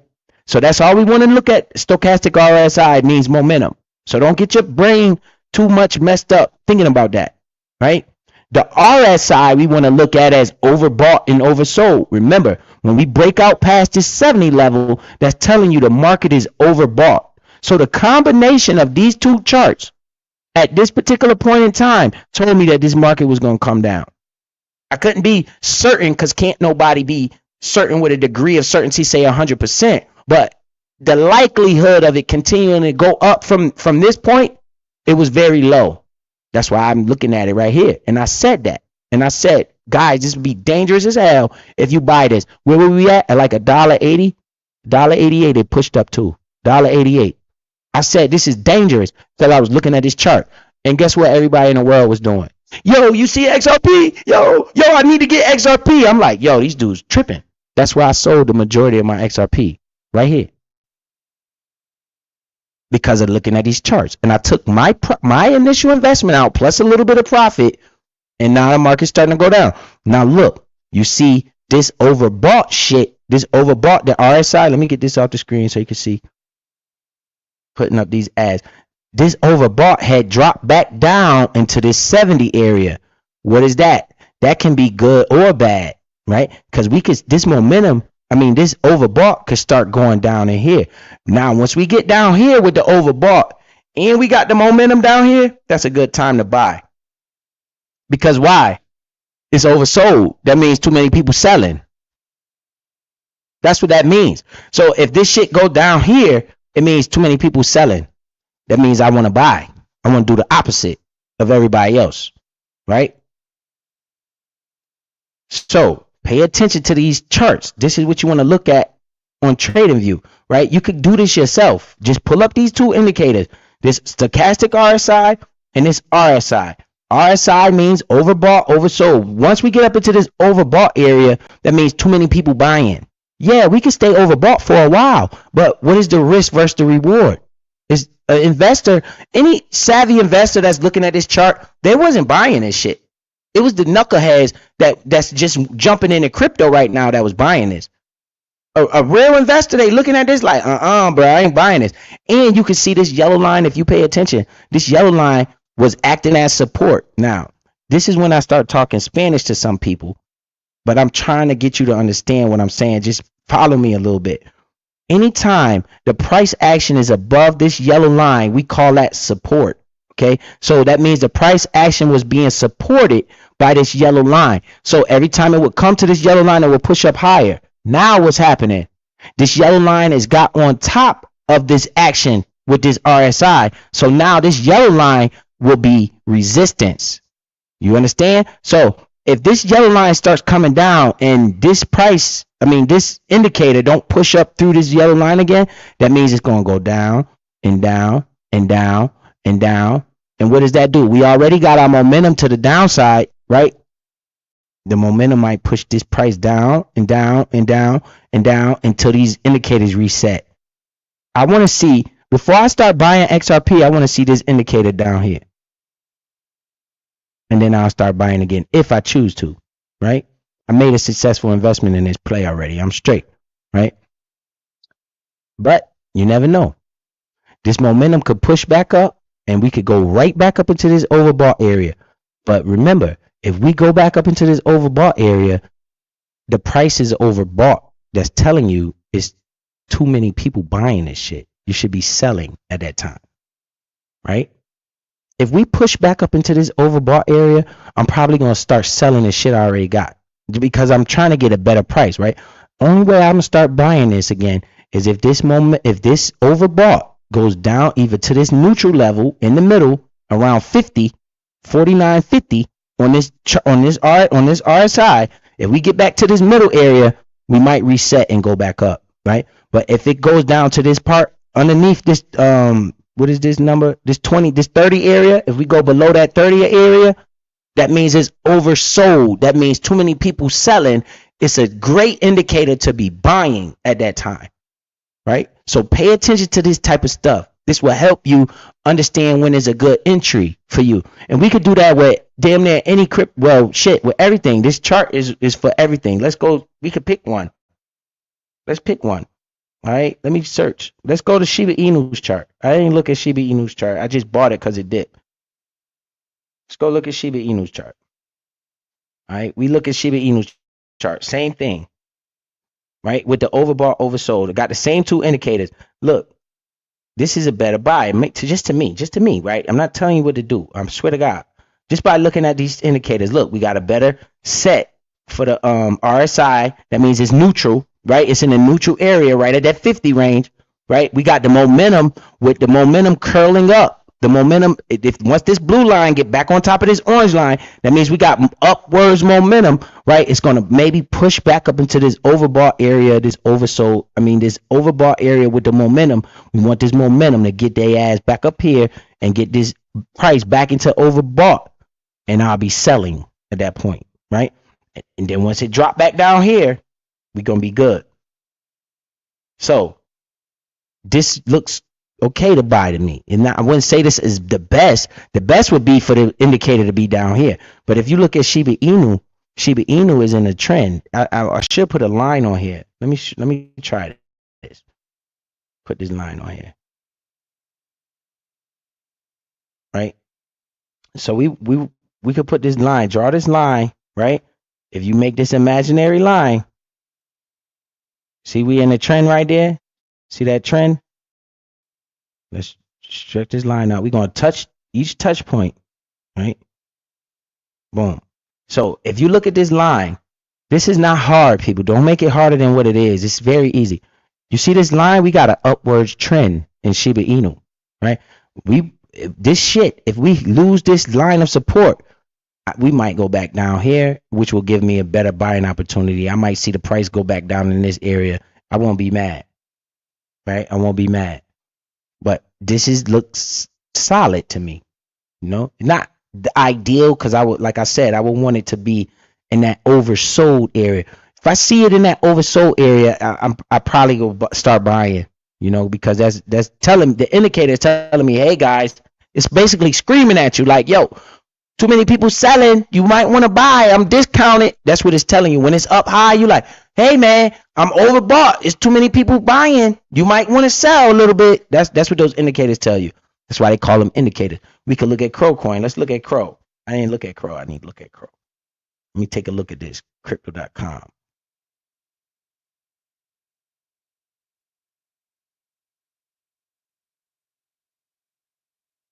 Same thing, right? Same thing. But remember, we in a bull market, so the trend is pushing us up. If you draw the same line, right? You draw that same line. Where's the line at? Let me get that line back. We draw that same line, right? We showing the trend in the market. We come from right here.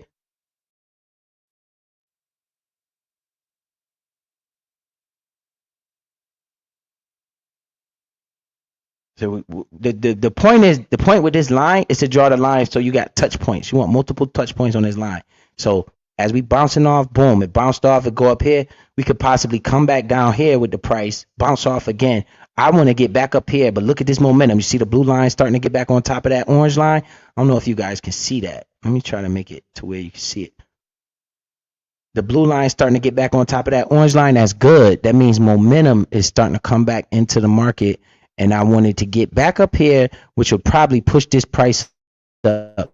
Then we start looking at support and resistance and things like that. This is why I don't want to rush you guys with this, but support and resistance just simply means right now the price is resisting at this. Well, this is a market cap. I want the actual coin.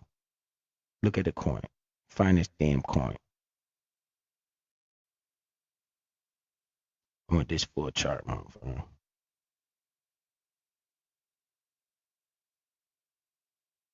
This XRP chart. I want Crow. And then we're going to get out of here, man. I don't want the market cap. I want the actual token.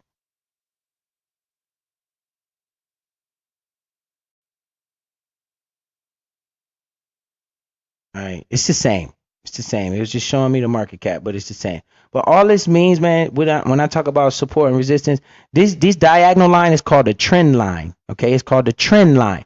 This horizontal line, where's the horizontal line at? Well, I could use this trend line. The horizontal line is basically resistance. So what I would do is draw this line of resistance right here across, right? Make a line right here. Don't make it too confusing, right? It's just simple. Boom, I got a straight line here, and I got a line here. A line of, let me get another line. Boom, give me another line, put this line here. And this would be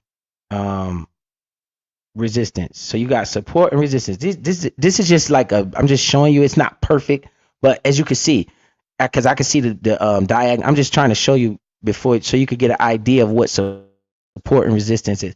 The bottom line would be support. The top line would be resistance, right? So anything in between is basically noise.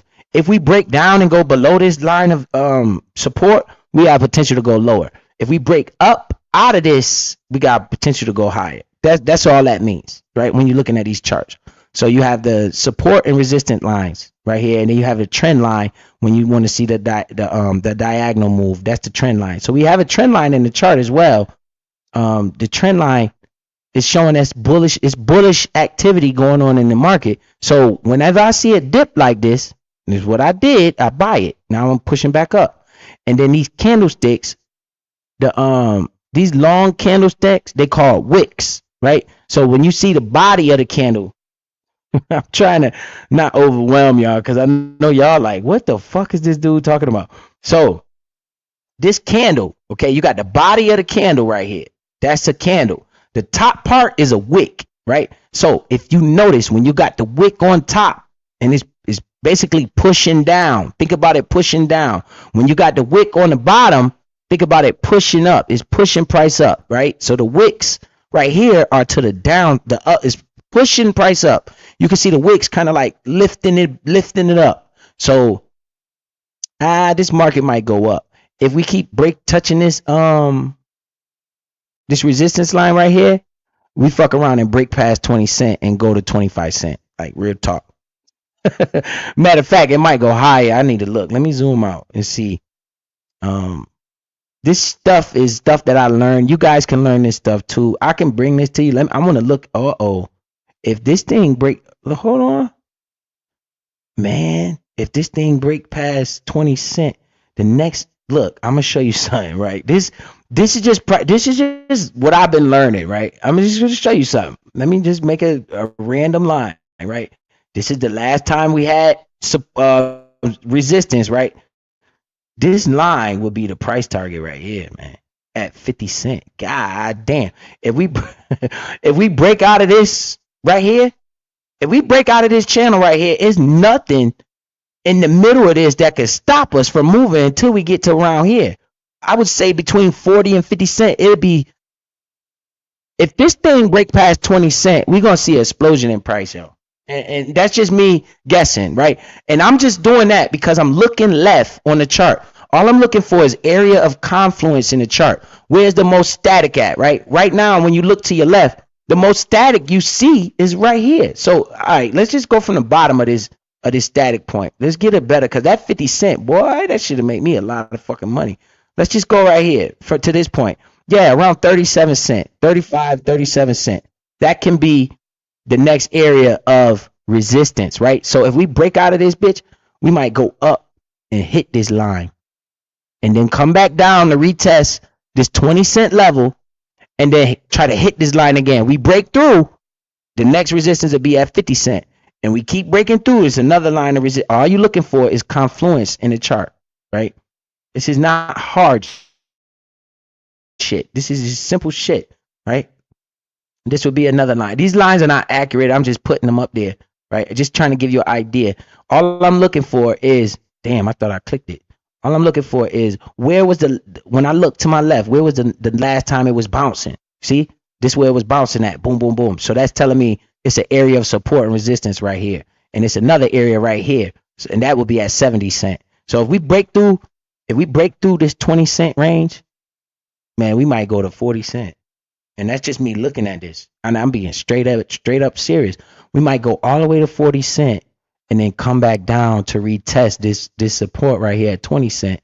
And I would be buying again right there and then send that bitch back up. And maybe we'll break up and go to all-time high. The all-time high was at $1, like you can see, right? Guys, if we break out of this all-time high, it's nothing to stop us. That would be called price discovery. Right? Nobody would know where the hell it would go. If this thing breaks out and go past this dollar right here, this dollar part, because that's the last all-time high, right? After that is price discovery. I think all-time high on XRP was somewhere around $3.50, somewhere in that area. If it break past that, that would be called price discovery. Right now with Bitcoin, we are in price discovery because it never been that high before. So nobody has any information on where support and resistance is in the chart. That's just when you're looking at charting, right? If you're trying to be so technical with it, that's what you look at chart. The bottom line to me is, where would this thing be in the future? It's going to be higher anyway. I don't give a damn. It ain't going to be 18 cents forever. That's all I know, right? Then I start looking at these charts, looking for buying and entry points. So I hope I didn't confuse the shit out of you guys today, man. You know, I hope not. I hope you guys can at least learn a little bit of this stuff. That's all. When they talk about support and resistance and momentum and all of that stuff, it's not hard to understand.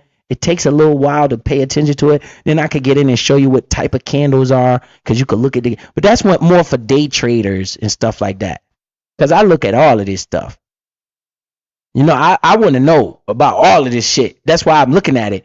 But in my brain, it's just price go up in the future, right? Is this a good asset to buy? Yes. Fuck the chart, right? But when you're looking at the chart, that's what you're looking for. You're looking for points of confluence in the chart. So he said, Biz, that RSI on XRP is volatile as shit. Absolutely. Yo, Biz, what up? Can you explain how taxes come into play when you sell a portion of crypto? Yes. Taxes are not hard, right? It's not hard. You got long-term capital gains and you got short-term capital gains. It's just like your paycheck, right? They're going to take money out your check. When you go to work, they're normally taking short-term type of capital gains, because anything you hold longer than a year, you got to pay long-term capital gains. It could be anywhere between, I think, is 0 and I want to say 15% on long-term capital gains, based off of the amount of money you make. Okay, so let's take the investing out of it, right? On your real job, on the money you make on your real life, that's the rate they tax you on, right? So if you are a person that makes $100,000, you are in a different tax bracket than everybody else, right? So if you get short-term capital gains on your crypto, which means you buy a crypto and you sell it for a profit within a year, right? So if you bought XRP in January and you sold it in December, you didn't wait a full year, right? That's 11 months. So guess what? Now you'll be taxed at short-term capital gains, depending on the amount of money you make. So you want to see, where's your tax bracket in real life, right? So without the crypto and none of that shit, if you make $100,000 a year, you're in a certain tax bracket. So they're going to tax you at that tax bracket with your crypto money as well, because that's all income for the year, right? But if you hold an asset longer than 1 year, you are now taxed at long-term capital gains taxes, which are not as high as short-term capital gains. Short-term capital gains can be anywhere from 0 to like 30%, and long-term capital gains would be from 0 to like 15%, depending on the tax bracket you in, right? It's different levels of tax brackets. So you need to know which tax bracket you in your real world, not with the crypto, not with your investing, right? So if you're making $200,000 a year, you're in a higher tax bracket, they're going to charge you more taxes on your crypto gains, because they know you making more money per year. But it's some people that don't even qualify to pay taxes because they don't make enough money. Like if you only make like 30 to 40, I think it's like, I forgot, man. I got to pull that up and look it up. I can get that information for you. It's nothing but a quick Google search, right? That could tell you that. It's a different tax rate. I'm in like the $100,000 level at my working place, right? So I know that my tax bracket is in that $100,000 level. Somebody got like, some people might have the $50,000 level tax bracket, you know, and that's what you would get taxed on based off if you buy or sell within a year or longer. So most investors try to hold things for longer than a year. That way you could pay less taxes on it. It just depends. Because I'm telling you right now, if I buy something and that shit rocket off and I make $300,000, fuck to paying taxes. I'm gonna pay the taxes, but I'm selling this shit because I just made $300,000. If they charge me 30% on it, oh well, I just pay 30% taxes.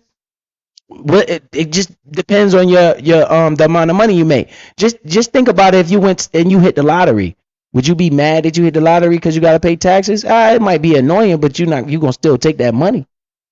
That's the whole thing. You know, you got to decide whether it's beneficial for you to take profits, understanding the tax code on it, right? So think about it, right? I invested. I only sold $10,000, right?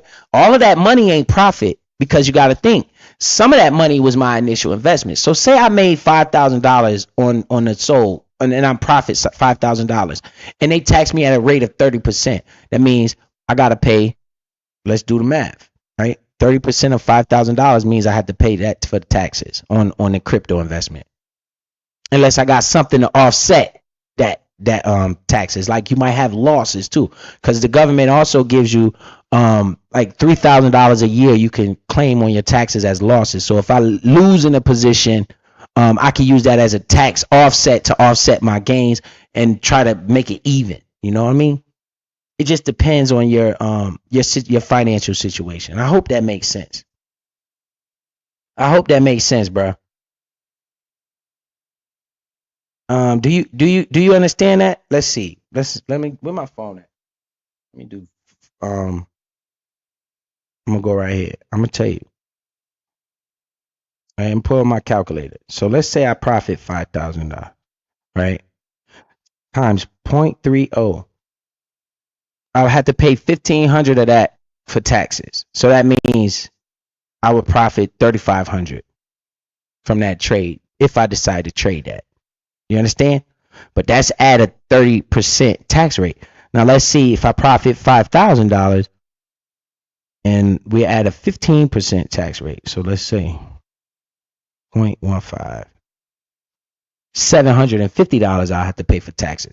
So it just depends on your which tax bracket you in. I mean, maybe I could pull that up for you so you can see it, and because sometimes me just talking about it is better if you actually see that shit. Because you can check this out on Google yourself. You can look it up, but I'm gonna look it up right here. Right. Long term.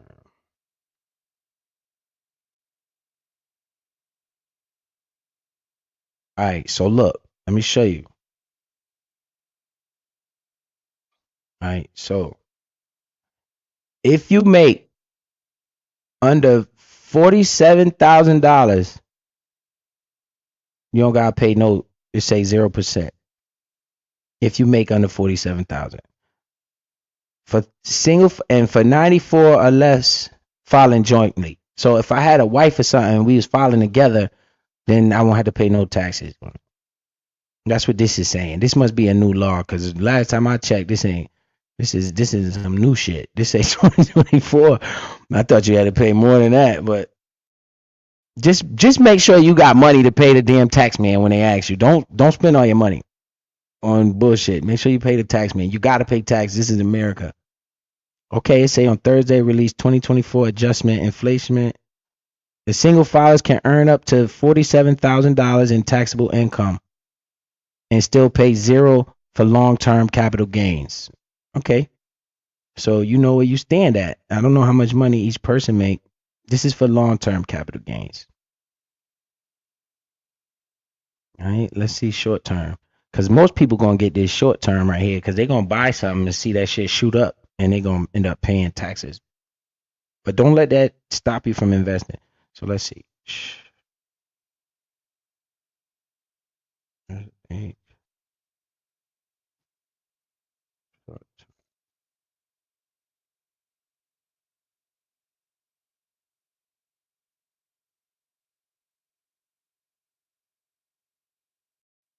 Short-term capital gains applies to profits from a sale of an asset held for 1 year or less. Taxed according to your ordinary income tax bracket. See, this is what I was talking about. If you guys still, let me see if the man's still here listening. I appreciate that breakdown. I just go to the tax bracket. I'm just like you said. Yep. Bro, I know this stuff because I be in this market and I know. All these questions, bro, I ask the same questions and all you do is check it out. So it's telling you, let me blow this up so you can see. Applies to profits from the sale of an asset held for 1 year or less. right? So if you hold it less than a year, you got to pay this short-term capital gains tax according to your ordinary income tax bracket. That's why I was saying it depends on how much money you make. That will determine how much taxes you have to pay. Starting from 10% from the people that don't make that much money to 37% for the millionaires, right? The people that make all the money, they got to pay the higher end on the taxes, right? Depends on what tax bracket you in. Short-term capital gains tax are taxed as ordinary income. Okay? That's what short-term capital gains is when you get your paycheck from your job. That's why they take all them damn taxes out your check. Because they taxing you on short-term gains because you're making money short-term gains every week, every 2 weeks, whatever. However your weekly pay is, it's the same rate that they would tax you if you hold an asset less than a year. If you hold an asset longer than a year, you're in a different category, and that will be long-term capital gains, right? Rates and brackets are the same as those applied to ordinary income. High income earners may be subject to an additional 3.8% tax called the net investment income. So this got to do with people that's making a high lot of fucking big rolling dogs. You know, people that's making millions and millions of dollars. They have to pay the extra 3.8%. You know, this is how the government makes money. So let me tell you guys something. Just think about what you're reading right here. And I want you to understand. The government wants you to make money in stocks, in crypto, and investment. It's beneficial for the government if you make money in this shit. Because why? You got to pay taxes. So they want to see you make money. A lot of people don't get that, you know. They want you to invest. And they give you $3,000 a year to file on tax losses in the markets. If you say you invest in something and your investment goes to shit and you lose $3,000, you can write that off on your taxes as a loss, and the government will honor that and give you a tax break for that 3 bands. But if you lose 20 bands, they only gonna give you a tax break to 3 bands. You could split that tax break across like different years. So people don't realize that they literally giving you money to invest every year. You just don't know. They give you up to $3,000 to lose every year in the stock market, in the crypto world. And if you lose and your investment goes to shit, you could file that on your taxes as a loss, right? And they would take that off you. You know, they would give you a tax break because they say, okay, you lost some income. So it's beneficial if you make money to the government. They want you to make money in this shit. Do you understand why Trump want to regulate this market? Trump want to regulate this market because it's profitable. It's not profitable for the market to go down because the government can't make no money off of you if the market is going down. It is literally designed for you to make money. You better pick the right investment. That's the hard part. Understanding what America is designed to do and understanding the history of the stock market should let you know they make money off of you when you make money in the markets. They encourage you to make money in the markets so they can tax the shit out your ass. They want more money off of you. Make sense? So don't be scared to invest. Understand that that's a part of America. That's a part of the American way. They need your ass to make money, right? So they can make money off of you. What up, Jeff R? So that's pretty much it, man. I wanted to show you guys that chart. I wanted to show you what I was investing in. I'm looking at certain investments, right? I told you I bought a lot of CRO. I just showed a little bit of breakdown on why I like this company. And I bought Shiba Inu. Shiba Inu is a fucking gamble play. It's called a meme token, right? But I'm not scared of the meme token because it's one of the top cryptos in the world. See, I'm looking at all of that shit. Shiba Inu is ranked number 12 out of every cryptocurrency in the entire world, right? I understand that. and I seen the price drop 20%, and I know we're in a bull market, and I said, yo, this is an opportunity right here. Let me get in here, because when Ethereum, mark my words, yo, when Ethereum starts to take off, Shiba Inu will follow that shit. You know how I know? Because I've seen it happen before. And I'm telling you, it's a cryptocurrency on the Ethereum network. So when Ethereum starts blasting off, everything on the Ethereum network is going to start blasting off. All led by Bitcoin. So I want Bitcoin to do well. The more Bitcoin goes up, the more the rest of the market is going to go up. You get it? And then when Solana goes off, right? When Solana takes the fuck off, because Solana has its own chain as well. And they have their own tokens on the Solana network. When the Solana starts breaking out and going up, the tokens on the Solana network will go insane as well, right? This is why I encourage you guys to do some research, right? Kronos has its own chain as well. The Kronos network has its own chain as well. When Kronos starts to take off, Kronos is based off Ethereum as well too. Ethereum is going to take my portfolio to another level. Once it breaks out past $4,000 and it starts going higher and higher, $5,000, $6,000, most of the cryptos I have will start to push up with it, because I have Bone token that's a part of the Shiba Inu ecosystem, right? Shiba Inu is based off on Ethereum's chain. Kronos is on Ethereum's chain, right? But Kronos has its own network as well too. Kronos have meme coins as well too. So when Kronos start breaking up, the meme coins and all the tokens on the Kronos network will start to explode as well too. You got to think it's like a web. You know, everything on the crypto world is like a web. They all kind of like go off each other. And that's why you have the crypto market.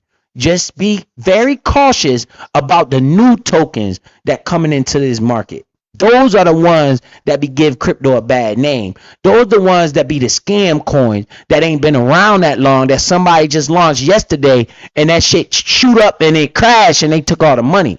Those are the ones that give crypto a bad name. The ones that's been here a while, like I always tell you, the guys to go look, maybe top 25, top 50 tokens. Those are the ones that's been here a while, that got a good name in this market. Right. Oh, before I get out of here, let me show you the 2 new coins I added to my portfolio. I meant to show you that. Let's go back to CoinMarketCap and show you this. The 2 new coins that I just added to my portfolio. Right. One is called AIOZ. Bruh. I want to search right there. All right, this is one token I bought, right? AIOZ. This one, right? Now, peep game. This is an AI token. This token is. I'm not telling you to go buy this token, okay? Don't. If you fucking lose money, I'm just telling you what I did. I like to be transparent with you guys, all right?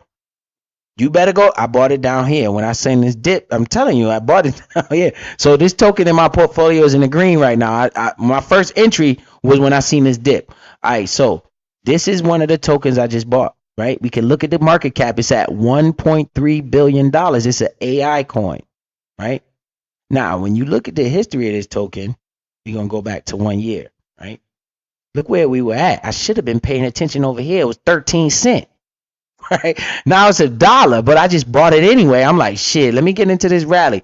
But look, this is, I bought this to sell it. I'm waiting for the hype to come in this market. I'm hoping we get about $3.50. Then I'm out, right? Then I'll be selling it, because I know where I bought it at, right? I bought it up in this area, waiting for the AI. Because if you look at what will it give me an overview of what this is? Let me see.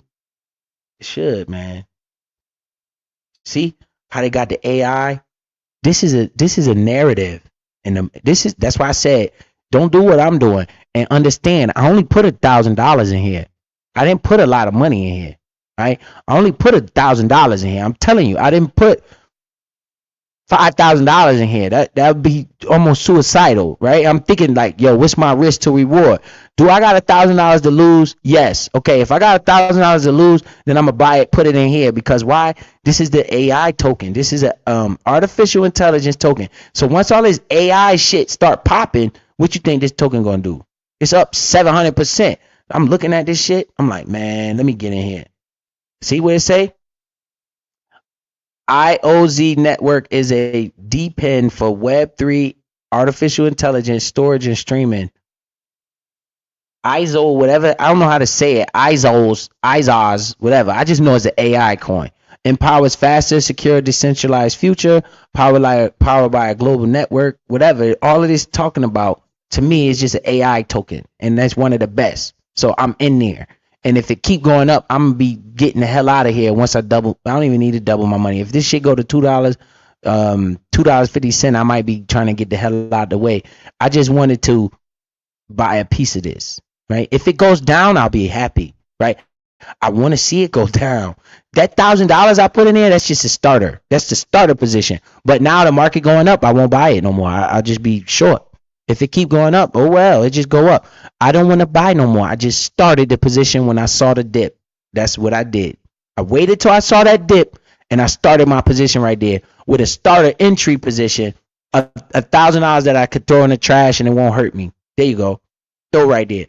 If the market goes down, then I will start building out a bigger bag of it, building out more ownership of it. This is one token that I added,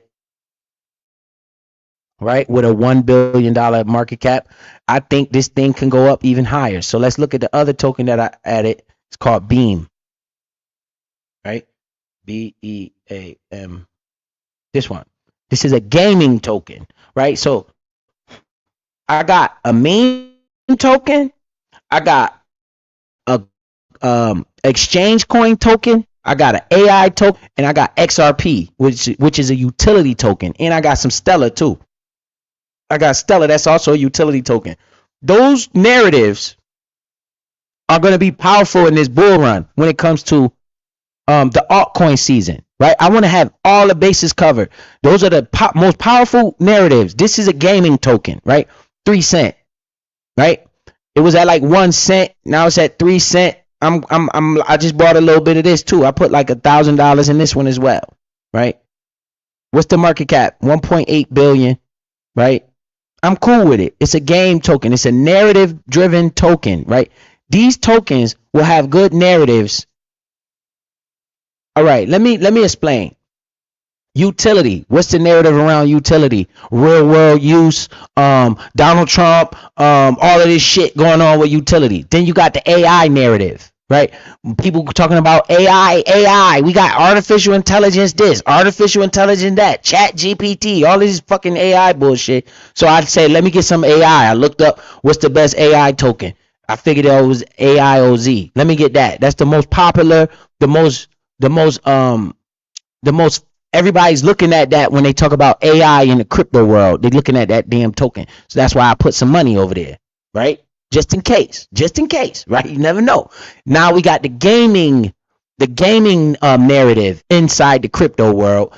The gaming tokens, you got a bunch of gaming tokens, but this one right here seems to be a popular gaming token. So I got the gaming sector covered. I got the AI sector covered. I got the meme token with Shiba Inu, right? That's the meme sector inside of the crypto world. Got that one covered. Then I got the utilities covered because I got XRP and I also have Stellar. That's utility token, real world use case.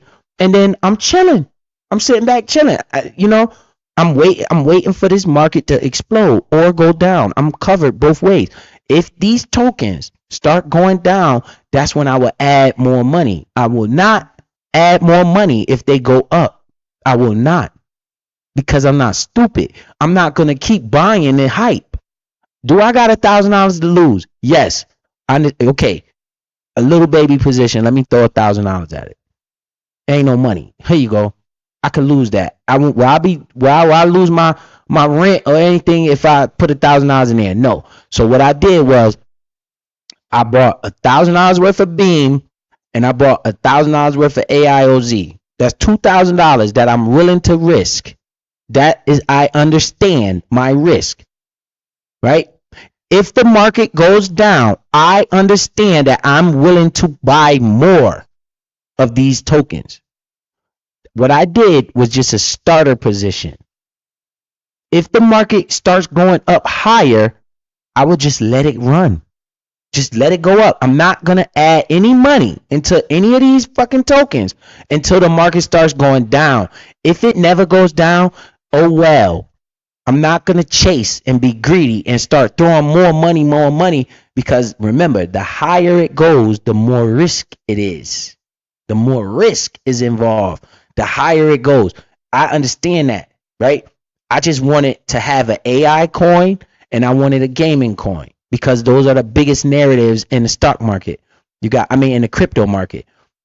Utility, meme tokens, artificial intelligence, and gaming. Those are the biggest narratives in the crypto world. So I want a piece of all of them, right? And that's what I did. So you guys take that with a grain of salt. I am not telling nobody to do what I did. My risk is different than your risk. If you want to buy it, then you do your own research and you go at your own speed. I'm sticking to what I do, right? You can follow my moves as you want, but remember, I need this token to go down more before I start adding more. If it don't go down, I'll just leave it alone, right? I'm not going to be greedy. I'm not going to chase, because you don't get rich overnight. That's not how it happens, right? I just wanted to set it off a little bit and get myself into these two different areas, right? One being gaming and one being AI. And that's pretty much it. Once these things pump, I will be selling these things. I will not be holding these things for too long. If this beam go to like 10 cents, I'm going to definitely take my $1,000 out of there and leave the rest, right? That's how I win on these investments. As soon as I double, triple my money, I always take my initial investment out every time. I don't get greedy, because greed is a sin, right? I just get my money out of there and I leave the rest. Right? That's what I always do. So those are two coins I bought. I brought that to your attention. And yeah, that's what Biz is doing, man. So I appreciate all of you guys in here. Biz, do you have to pay for those tokens? Do you have to pay for those tokens? Hell yeah, I had to pay. I paid $1,000. I put $1,000 in each one. I bought $1,000 worth of each one of those two new ones. That's just me. I'm not telling you what to do. You can focus on where you're at right now. It's more than one way to skin a cat. If you're focused on XRP and that's what you want to buy, because XRP has a big narrative out there, it's called utility and Donald Trump and all of that stuff. That's where you focus at. I just wanted to open my horizons a little bit. I wanted to put some in all of the different places where I knew were strong narratives in the crypto world. Because remember, the community drives the crypto market. There's no companies that's backing these tokens. The ones I got is companies backing them, because that's why I like them. Like XRP, they got Ripple. Then you got Crowcoin, they got Crypto.com. You know what I'm saying? Like, I was looking at it like that. Like, yo, they got businesses that's real world. Some of these tokens have nothing. They just like Shiba Inu.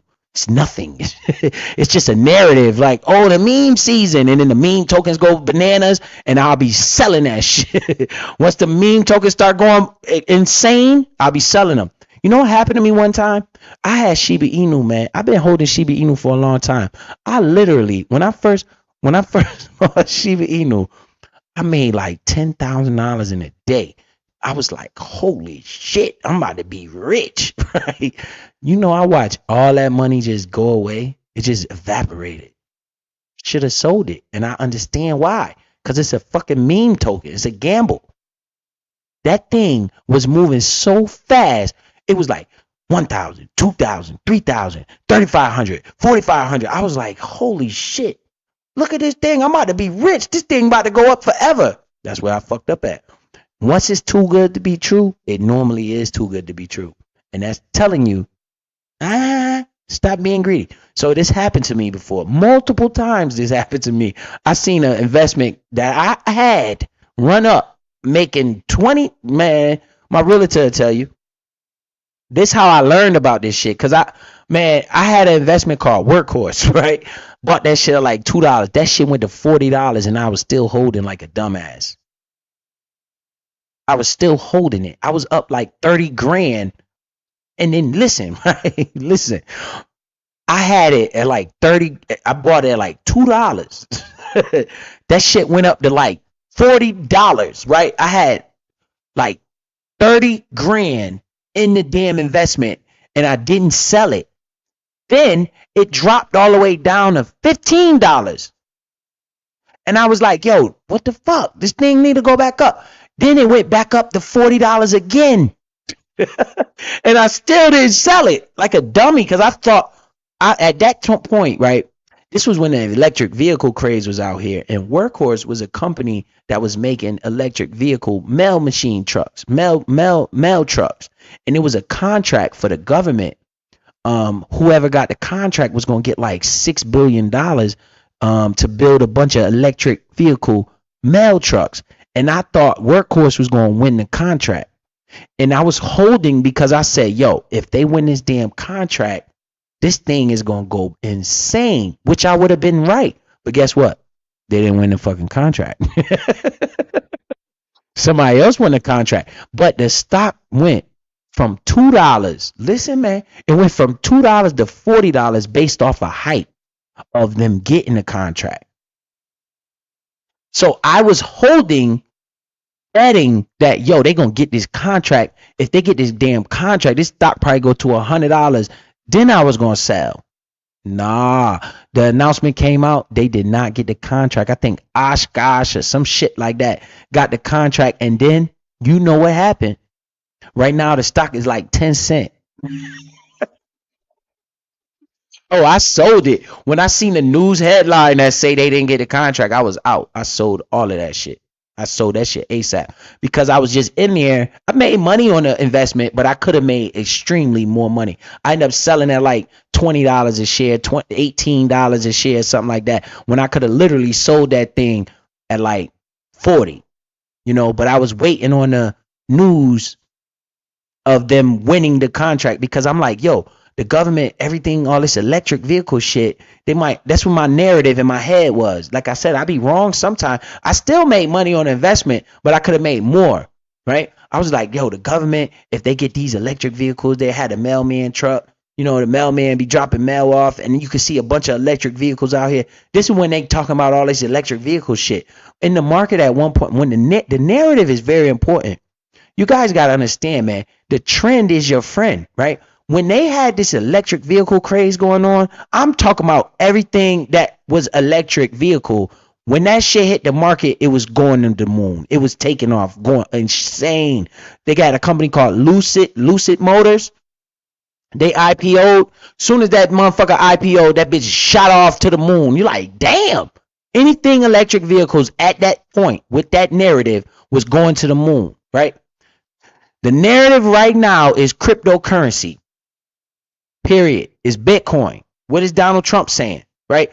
You gotta follow these narratives. These narratives lead you to the money. When the narrative was the coronavirus, what was the narrative? Who had the cure? Right? So at that time, I was looking at pharmaceutical companies, right? I was looking in the stock market for the company who had the damn vaccine, and I was trying to find, yo, which one of these motherfuckers got the vaccine? And I saw the article about Moderna. I made a shit ton of money on Moderna because they end up having the vaccine. So I was right about Moderna getting the vaccine, and that grew my wealth. Then what happened? So they got the vaccine, and then what happened? We had all this stay-at-home shit, right? You couldn't go nowhere. You had to stay in the house. The whole world shut down. So what was the narrative? E-commerce, right? Amazon, Overstock. I made a lot of money on Overstock. What's the other one? Wayfair. All of these companies that you could go online and buy stuff, they were going to the moon, right? Their stock was taking the fuck off. Netflix. You couldn't go to the movies, so everybody had fucking Netflix account. Netflix was going to the moon. Everything with that stay-at-home shit, because the narrative was revolved around people staying at home, all of that shit was taking off going to the moon, right? Right now, the narrative is cryptocurrency. This is what's coming on, right? So I'm just waiting for crypto to follow through on the narrative I'm going to make a lot of money, hopefully, and then I'll be looking for the next narrative in the world. This shit is narrative driven. When we have wars and shit like that, what do you want to invest in? You want to invest in the companies that's making bombs. You want to invest in construction companies that's going to build up these cities that's getting blown up and all this shit, right? You want to follow the narrative of the time that we're in right now. Just so happens we're in that cryptocurrency narrative. So I'm going to be loaded heavy on cryptocurrency. See, I'm an investor. It has nothing to do with Bitcoin or Ethereum or none of these shits. I'm looking to grow my personal wealth, right? So I need to follow the trend until the very end, right? Once the trend is over, I'm fuck crypto, fuck everything. You get it? If they change the trend, you're going to see Biz come on this live stream talking about something else, right? Hey guys, crypto, yeah, I made money in crypto. Now we're talking about this, right? I always follow the crisis. Where is the biggest crisis, right? Because you want to see what's the answer. You want to find who's going to find the answer to any crisis. That will be the winner. The one that finds the answer to the crisis is the winner. Right? And then you can always have your investments that you're going to, they call them blue chips. That ain't going nowhere, like your Facebooks and all that shit. Yeah, you want to have some of that stuff because that's like a foundation. You know, those are the strong ones. Apple, Facebook, all of those, they call them the Magnificent Seven, right? Tesla, those type of shit. Those are solid cornerstone of America investments, right? But where are we going to make the wealth? We're going to make the wealth wherever the narrative is, right? Right now, cryptocurrency is the narrative. And if you don't believe me, all you got to do is listen to this guy right here. He going to tell you what the narrative is, and he ain't talking to people that ain't paying attention. Who you think he talking to? He talking to these rich people. This afternoon, I'm laying out my plan to ensure that the United States will be the crypto capital of the planet and the Bitcoin superpower of the world, and we'll get it done. If crypto is going to define the future, I want to be mined, minted, and made in the USA. It's going to be. It's not going to be made anywhere else. And if Bitcoin is going to the moon, as we say, it's going to the moon, I want America to be the nation that leads the way. And that's what's going to happen. You see? That's the narrative right now. Crypto. So this is where my brain is at. This is where my brain is at. Notice how I always say, I let the position build itself. Once I double, triple my money, I de-risk myself. I take my money out of that shit. I don't want my money sitting in there. And I let the rest do what it do. And then I take my money and put it in another narrative, right? I was looking at Instagram. All I could see was AI shit. Robots everywhere. Robots taking over this. We got all this AI bullshit. I said, yo, I need to find something with this AI narrative. Right? I need to find that shit. What is this? Okay, crypto. What's the crypto AI? Okay, let me find that. Let me just throw some money over there. That's an investor, right? I can lose the money, but it's still worth a try. Right? It's worth a try. I might be right. That motherfucker might go up. It might not. Who cares? Normally, I'll be dead on it, you know, and I try to find that shit before everybody else find it. I try to find it before the whole herd come in, sort of like with XRP, right? Sort of like with CleanSpark, right? I was buying CleanSpark at $2 a share. That shit went to, what the high CleanSpark went to? $23? It went up to $23 a share. I sold out a lot of it at $17. You see, I don't have to be greedy and wait till it get to $23 because if I do that, I already did that. I told you I did that before with Workhorse. I let it go all the way to $40. I didn't sell. I should have sold at 30. I should have sold at 35. I should have sold at 36. But no, I want to be greedy, right? I want to sit around and be greedy. And I watch all that money evaporate. And I said, never again. No, no, no. You won't do that. You won't catch me like that no more. So that's why I always do that. I always stick to my principles. I learn from my mistakes. When the market goes up and I double and triple and quadruple my money, oh, you better believe I'm taking my initial investment out of there. That's why I have no more risk in XRP right now. That shit could go wherever the fuck it want to go. I already made my money off of it. I'm done with XRP.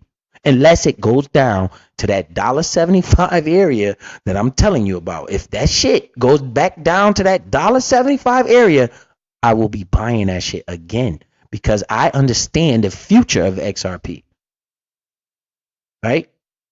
So this is just a little bit of talking to you guys today. Let you know what I got. Hey, shout out to CP3 for the 2-month membership. GameStop, right? This GameStop shit was a narrative, right? Everybody, did you guys see what happened with GameStop?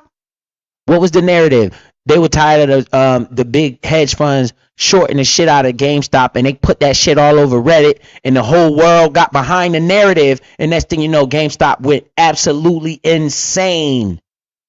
It went from like $4 to like $500 and shit like that. It was going berserk.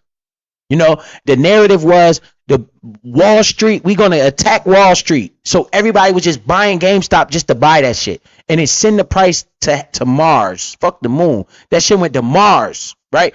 I sat there and watched that shit. I was scared as hell to even touch that shit. Because it was doing stuff that it should never been doing. It was going insane. GameStop was not worth that much money at all. But the narrative pushed the token up.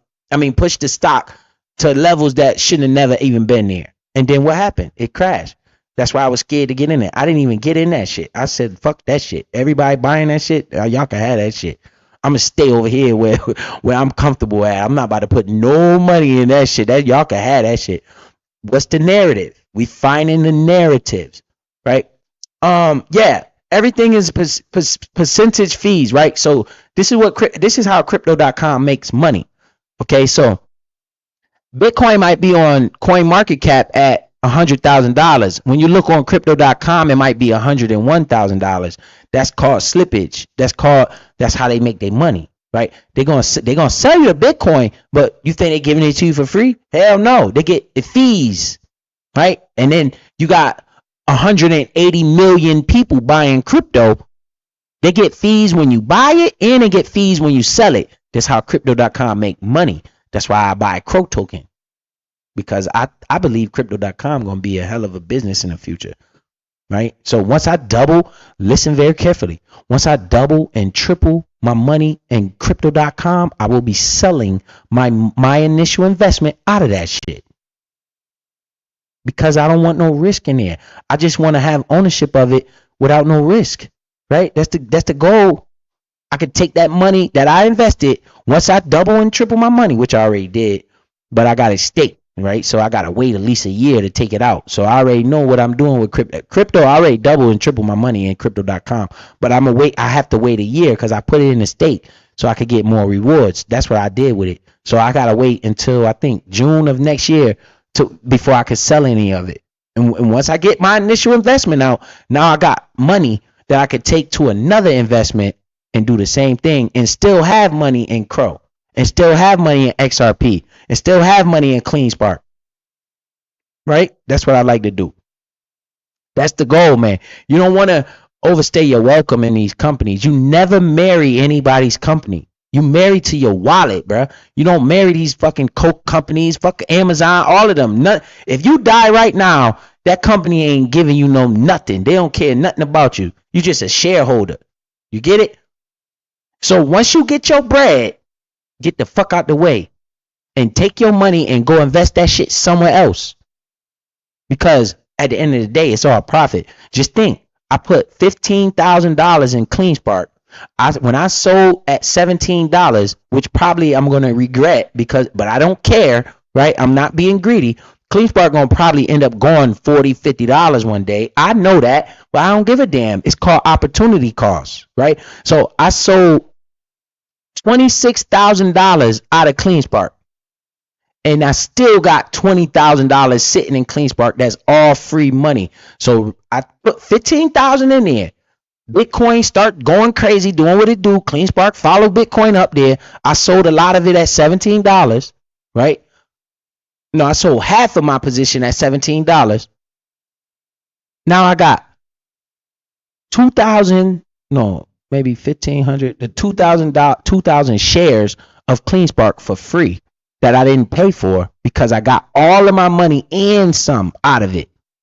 Right? So that money, where did it go? It went to my son's car. I bought some crypto with it. I paid my taxes with it. Right? Now what happened? My crypto portfolio is going insane. Right? So I'm making money and I still got a whole position of CleanSpark over there that I don't even have no risk in. That could crash tomorrow and it don't give a damn. And if it does run up to $50, guess what? That's all free money. All of it. Because I have no risk over there. That investment is, I beat them with that investment. Same like I did with XRP. I was buying at 50 cents. It goes up to $2.50. Bruh. Biz. Get your money out of there. Stop being greedy, boy. Take your fucking money out of there and leave the rest. Now I got 5,000 tokens of CleanSpark for free. That's free money. Right? Let that shit sit there.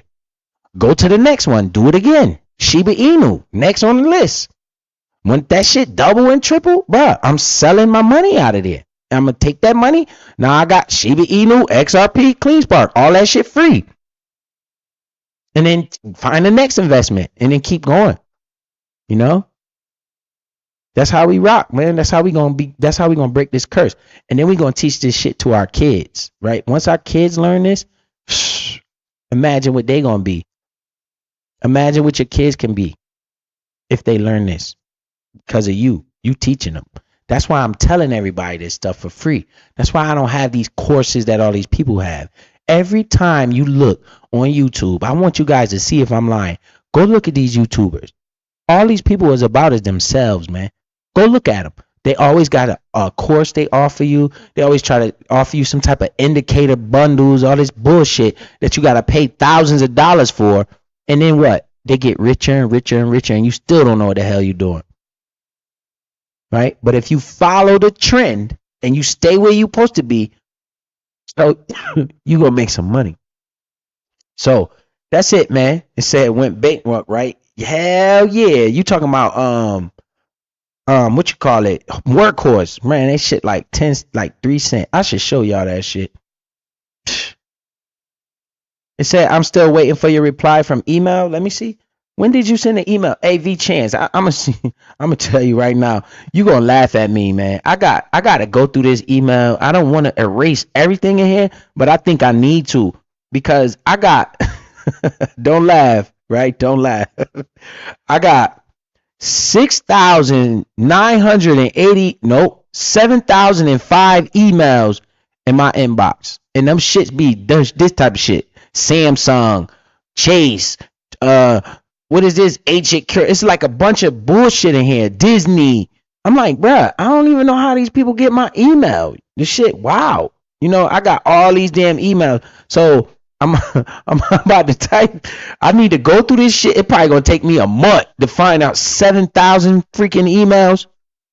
I'm like, bruh. And once I clear this shit out, I need to unsubscribe. Like this one's talking about smart traders and shit. I don't even know how they get my email, right? I don't know. This shit is crazy, and I don't be looking at this shit because of that, right? I be like, bro, this shit is a bunch of bullshit. Burger King sending me emails, Downtown Locker Room, Finish Line, you know, stupid shit. What is this? Dems last chance, Democrats last. I'm not even a Democrat. How they get my email? You know what I'm saying? So I be going through this shit, man. I be like, bruh. It say from 19 Boogie. Now watch when I type 19 Boogie in here. It's gonna pop up.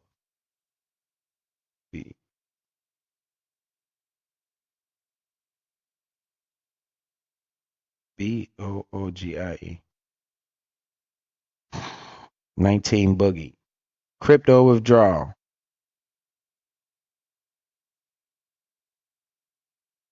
I am converting from the token I'm selling to the US.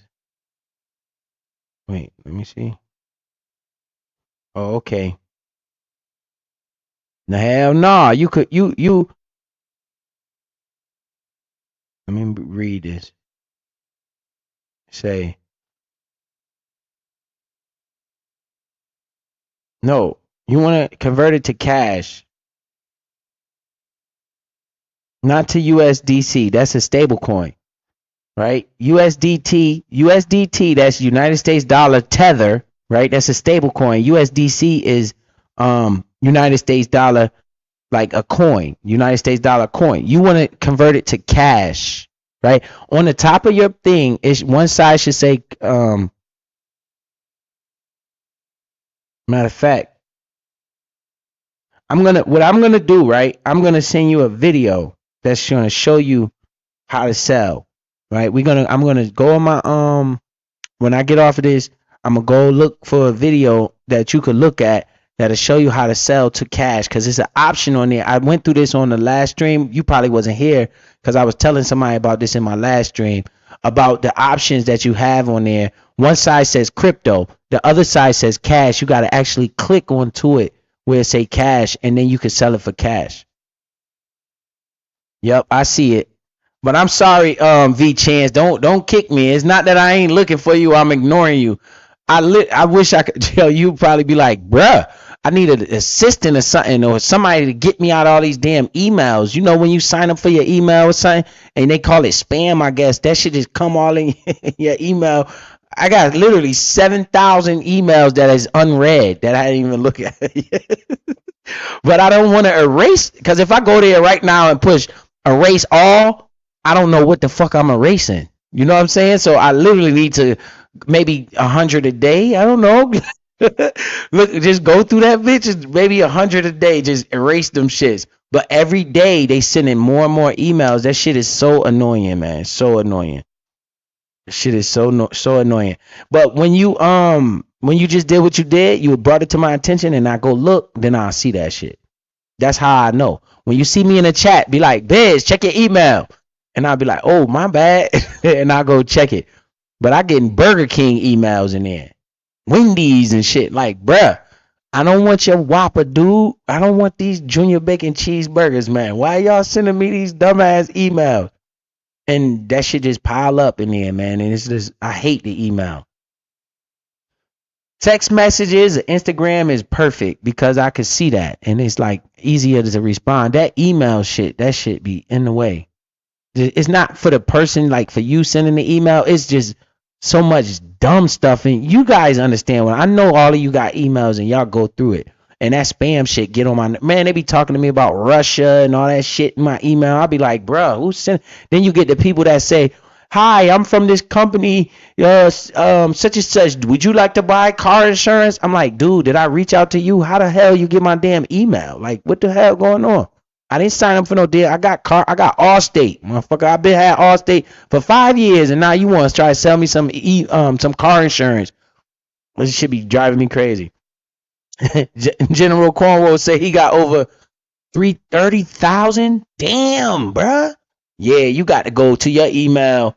You got to go to your email and go sit down, bruh. 30,000? Shit, you might as well just erase all of that shit. Just go to erase all. Ain't no way you looking at 30,000 emails, bruh. That's crazy. But that's what's going on with the email. So when you guys send me an email, all you got to do is when you see me in the chat, be like, yo, Biz, check your email. Don't think that I'm ignoring you, because I'm definitely not. You know, it's better to find me on Instagram, because then you can send me a direct message and stuff. You know what I mean? Because them emails, boy, I hate them shit. But other than that, man, I think I'm done. I answered a lot of questions. I showed y'all about them charts. I showed you the new tokens that I bought. I showed you the tokens that I bought that went down in this market. And I'm hoping that the market continues to go down. Because remember, Donald Trump's still not in here yet. The narrative is crypto, right?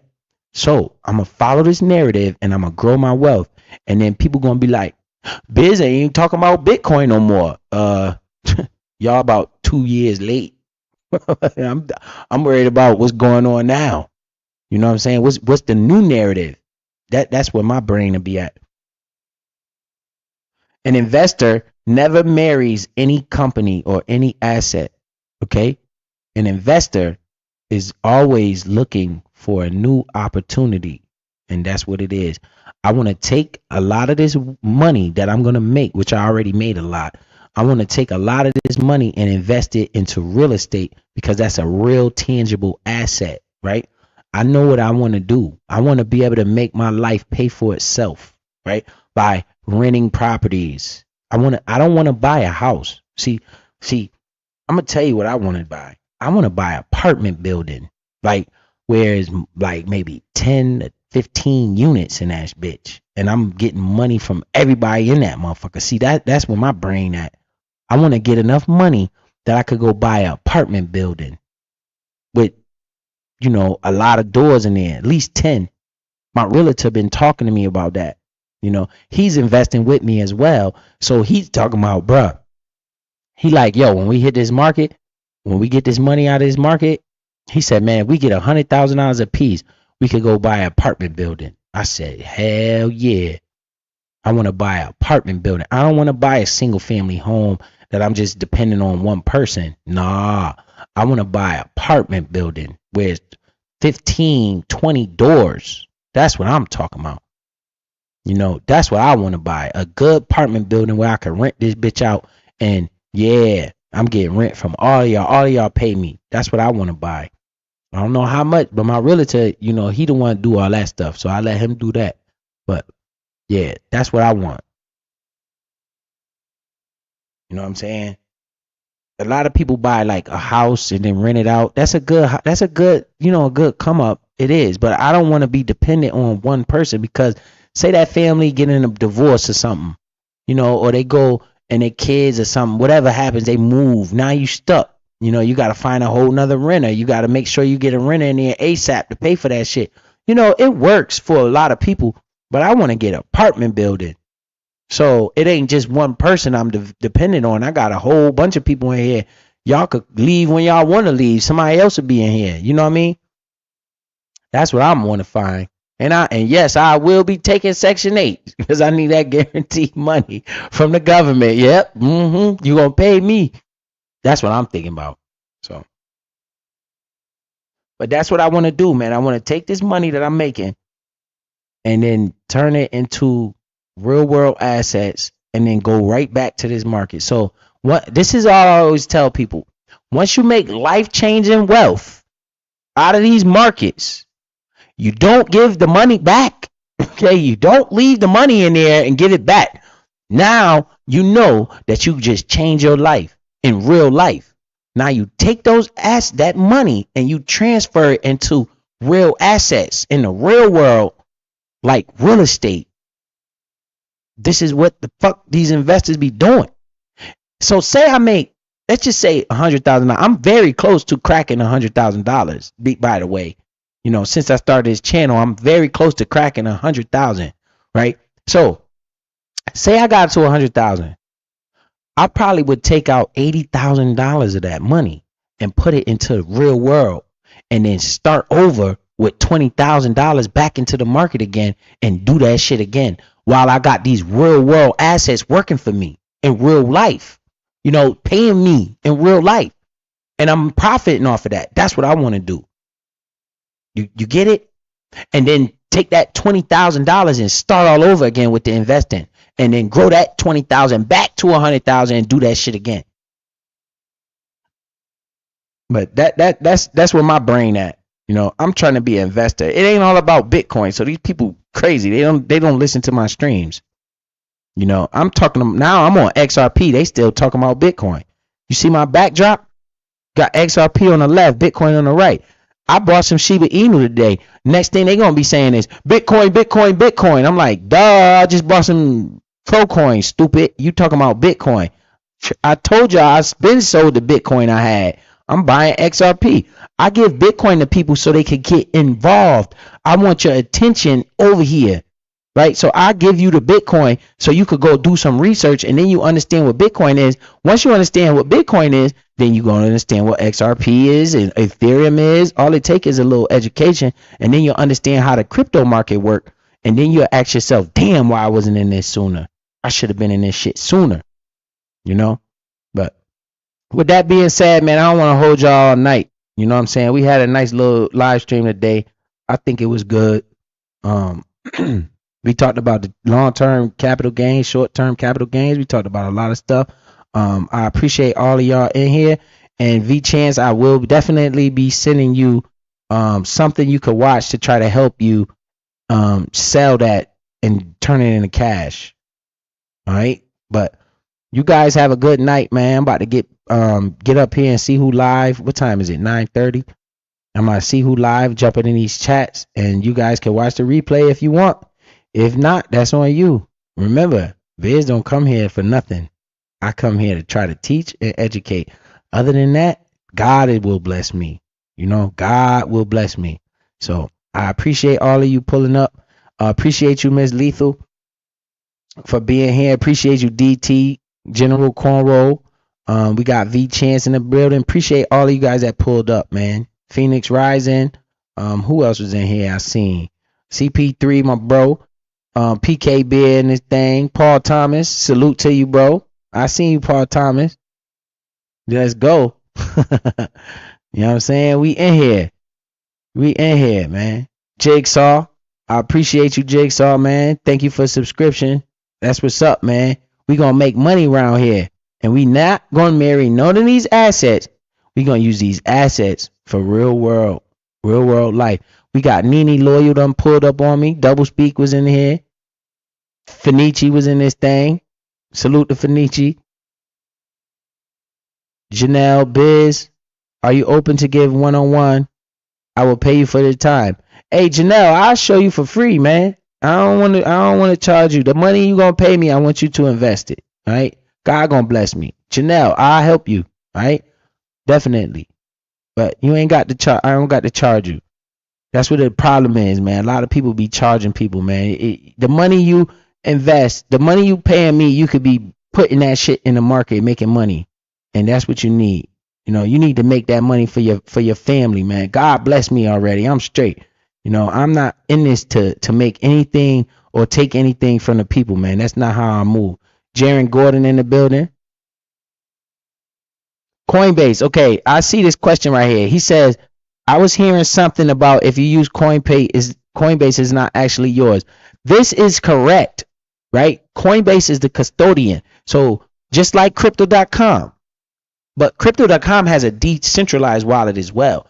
They have a exchange wallet. The exchange wallet is where people normally start at, right? Coinbase is an exchange as well. So what happens is when you buy something off of Coinbase holds custody of the wallet and they give it to you. If something goes wrong with Coinbase app, then your money fucked up. So what a lot of people do, once they get into the market and they understand what's going on, because you got to learn first. You start from a baby, you know, you got to crawl before you walk. They get a hard wallet. They call it a cold wallet, right? A hot wallet is like an exchange, right? That's why I like Crypto.com, because Crypto.com is one of the only, it's not one of them. It's a exchange that's regulated across a lot of places, right? So Crypto.com is not being attacked so much as these other exchanges are, right? Like FTX. FTX was an exchange, but what happened? When that Sam Bankman-Fried dude did all that corruption, what happened? All those people on that exchange lost a lot of money fucking with that Sam Bankman-Fried dude, right? He messed the whole exchange up, and that whole that motherfucker in jail behind that what he did. But that still don't bring that money back to those people. You get it? But if they take a cold wallet, it's like a USB drive. Just think about a USB drive. You put it in your computer, and it takes and puts your crypto on that USB drive. Now your money, your crypto is in your wallet. It's in your pocket. But that comes with risk as well. You got to know the passphrase. You got to make sure that you don't lose that damn cold wallet. Because if you lose that cold wallet, your crypto is gone. You lost it. You want to get a safe and put that damn cold wallet in, because that shit'll have all your crypto in there. But those are for like people that got a lot of fucking money. You know, then you want to get a cold wallet. Once you get, if you got $1 million worth of crypto, that shit don't need to be on no exchange. What people do, they take the money off the cold wallet, which is the USB drive that holds your crypto on it, and then they transfer it to the exchange so they can sell it, right? Or they buy the crypto from an exchange and then transfer it to the cold wallet. Now it's theirs. Now they self-custody it, right? But the advantage to having the exchange is if something goes wrong with your personal account, they can help you recover your passwords and all that shit. If you got like a Crypto.com or a Binance or something like that, they'll help you get back into your account if you get locked out your account. That's what the advantage is over there. The disadvantage is if something bad happened to that damn exchange, then you lose all your money, right? All your money is basically in their hands if something bad happens to that exchange. That's why I like crypto.com, because they like a regulated exchange, and I got all my most of my shit is on that exchange, right? So if something happened to that exchange, then I'm gonna be ready to fuck somebody up from crypto.com. Or if I get to a lot of money, then I'll go and buy a cold wallet. Let me show you an example of what a cold wallet look like, so you understand what I'm talking about. It's almost similar to a USB drive. So let's say crypto cold wallet, right?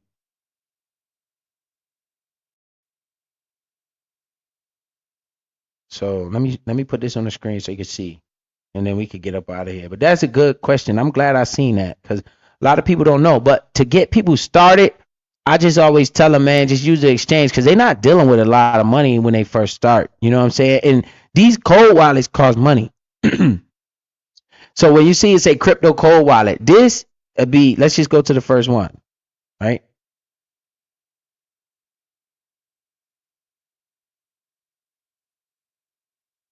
Let me go right here.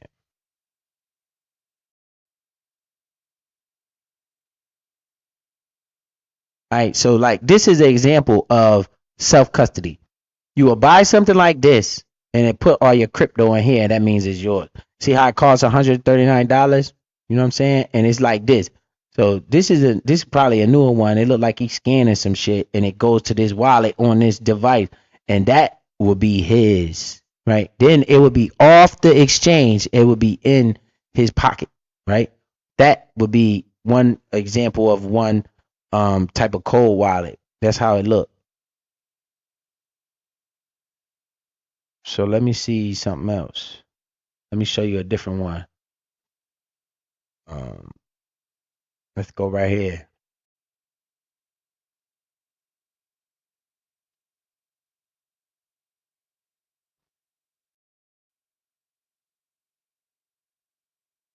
I put view this. All right, boom. This is another one. See how it costs $300 for this ledger? It's called Ledger Stacks. This is, once you get this, you put your cold wallet, you put your crypto on here, and see how it come with the little USB thing. You connect this to your computer, and then it put all your fucking cryptos on here. You got your security keys and shit. This is once you get into crypto for real, and like you understand what's going on, then you buy this type of stuff. You know, this is when you will buy this type of stuff. But first thing you need to know how to do is buy and sell and shit like that. See, these people keeping these see how it, like, look, see how it's right here on the computer. So it's gonna come out of the computer and go into this, and then now he got his money is not on Coinbase or not on crypto.com. It's in his pocket. But if he lose this shit right here, or if he lose those passcodes, he's done. He loses everything. You know what I'm saying? But look how much this damn thing costs, $400. Of course, they got cheaper ones, but this is just examples. You know what I'm saying? This is just examples.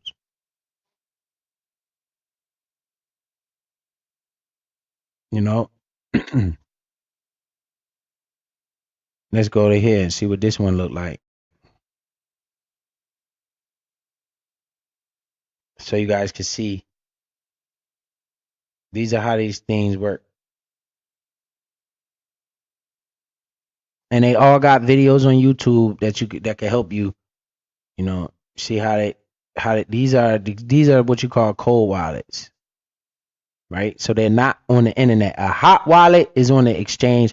A cold wallet is off the exchange.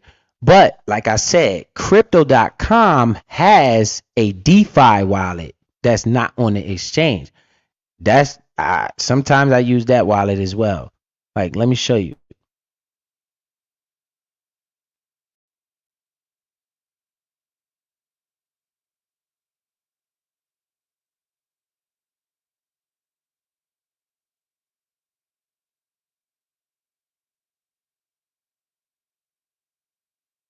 So that's a different app. It's a white app on your phone. On chain, a self custody wallet from crypto.com. So this is, I have this right? I have this. They just come out with this shit, right? Your keys, your crypto. See, the crypto.com has one and it links to the crypto.com exchange. So I can transfer my crypto to my DeFi wallet and it's not on the exchange no more. It just give me an extra layer of security in case something happened to crypto.com.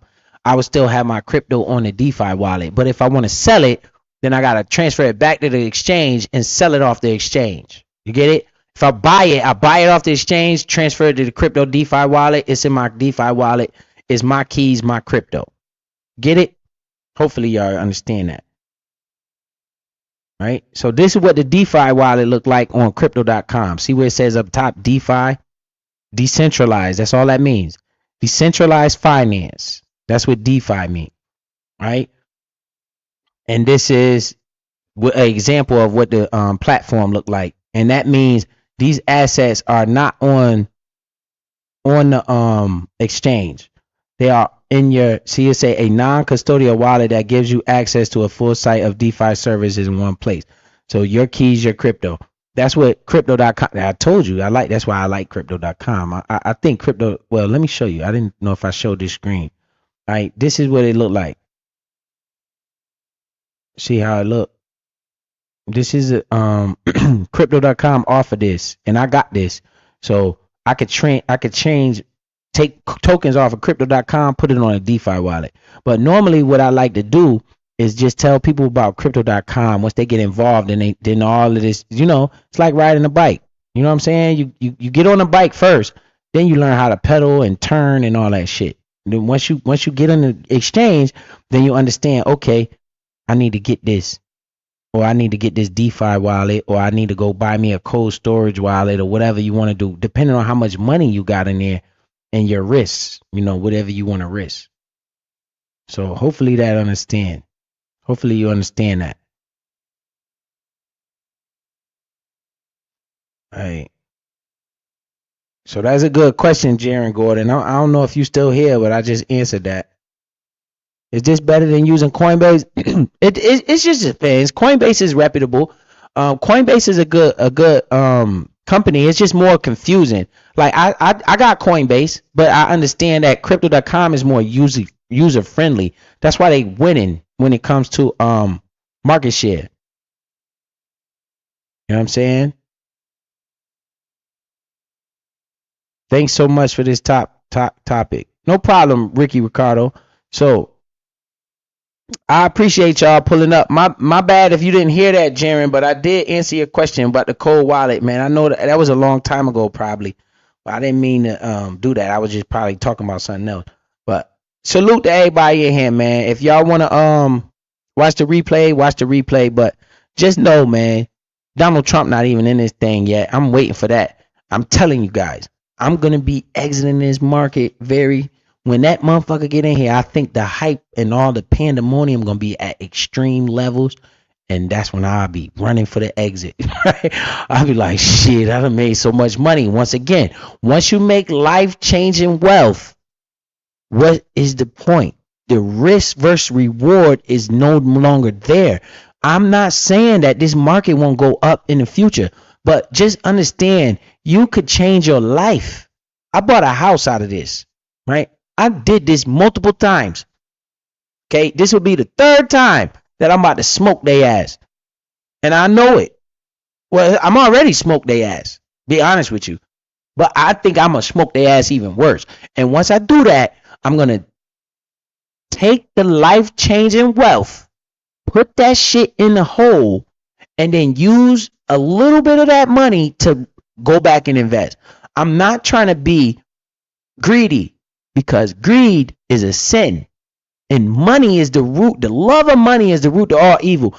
I just want to be straight. I just want to make sure that when I go to sleep at night, it ain't nothing that can mess my day up the next morning. If a tree fall on my roof and it don't kill me, I could just pick the phone up like, damn, this fucking tree fell on my roof. Damn. All right, fuck it. Let me call such. Hey, man, y'all need to come fix this shit. And I'll be good. Right? How much it costs? 10 bands. Here you go. 10 bands. All right, what's next? My car break down. I want to be able to wake up and, I'm straight. Oh, car breakdown. Oh, man, this is life. I ain't worried about that. No, I want to argue or get frustrated about what color I want on my couch. Shit like that. Like, damn, what size TV I should buy? Should I buy this size or that size? That's the type of shit I want to be frustrated about. Not no money. I don't want to be stressing myself over no bills, no light bills, none of that shit. Right? I want to be straight in life. I don't need to be $10 million. Nah, bruh. If I got $1 million, I'm good. You know what I'm saying? I don't need $50 million. No, that ain't how I'm not trying to do all that. I mean, I'm trying. Everybody's trying to do that, but I don't need all that. Once I make life-changing wealth, I'm good, right? I'm going to not risk my life-changing wealth to lose it all, because I've seen that happen to a lot of people, right?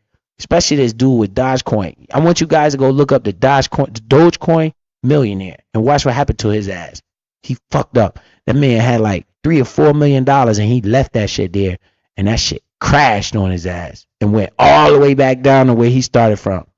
Can you imagine that shit? Once you make life-changing wealth, you got to roll out. But it said, have you heard of Waka Flocka's crypto platform? Simps. No, I haven't heard of that. I could go check into that though. I could probably go look at it tonight.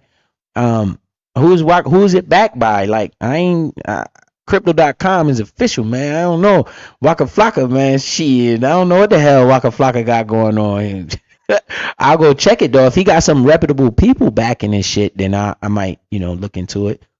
But if it's just him by himself, nah, I'm good. I stick with crypto.com. They're a reputable business that's worldwide. So I like this company. That's why I'm buying all these damn crypto.com tokens. But y'all be good, man. Y'all have a good day, man. It say, yo, Biz, I'm 65. Hey, that's what's up, man. You 65, man. I got to get to where you at one day. Shoot. Are we all trying to get there, man? I mean, you did good in your life. You make it that far.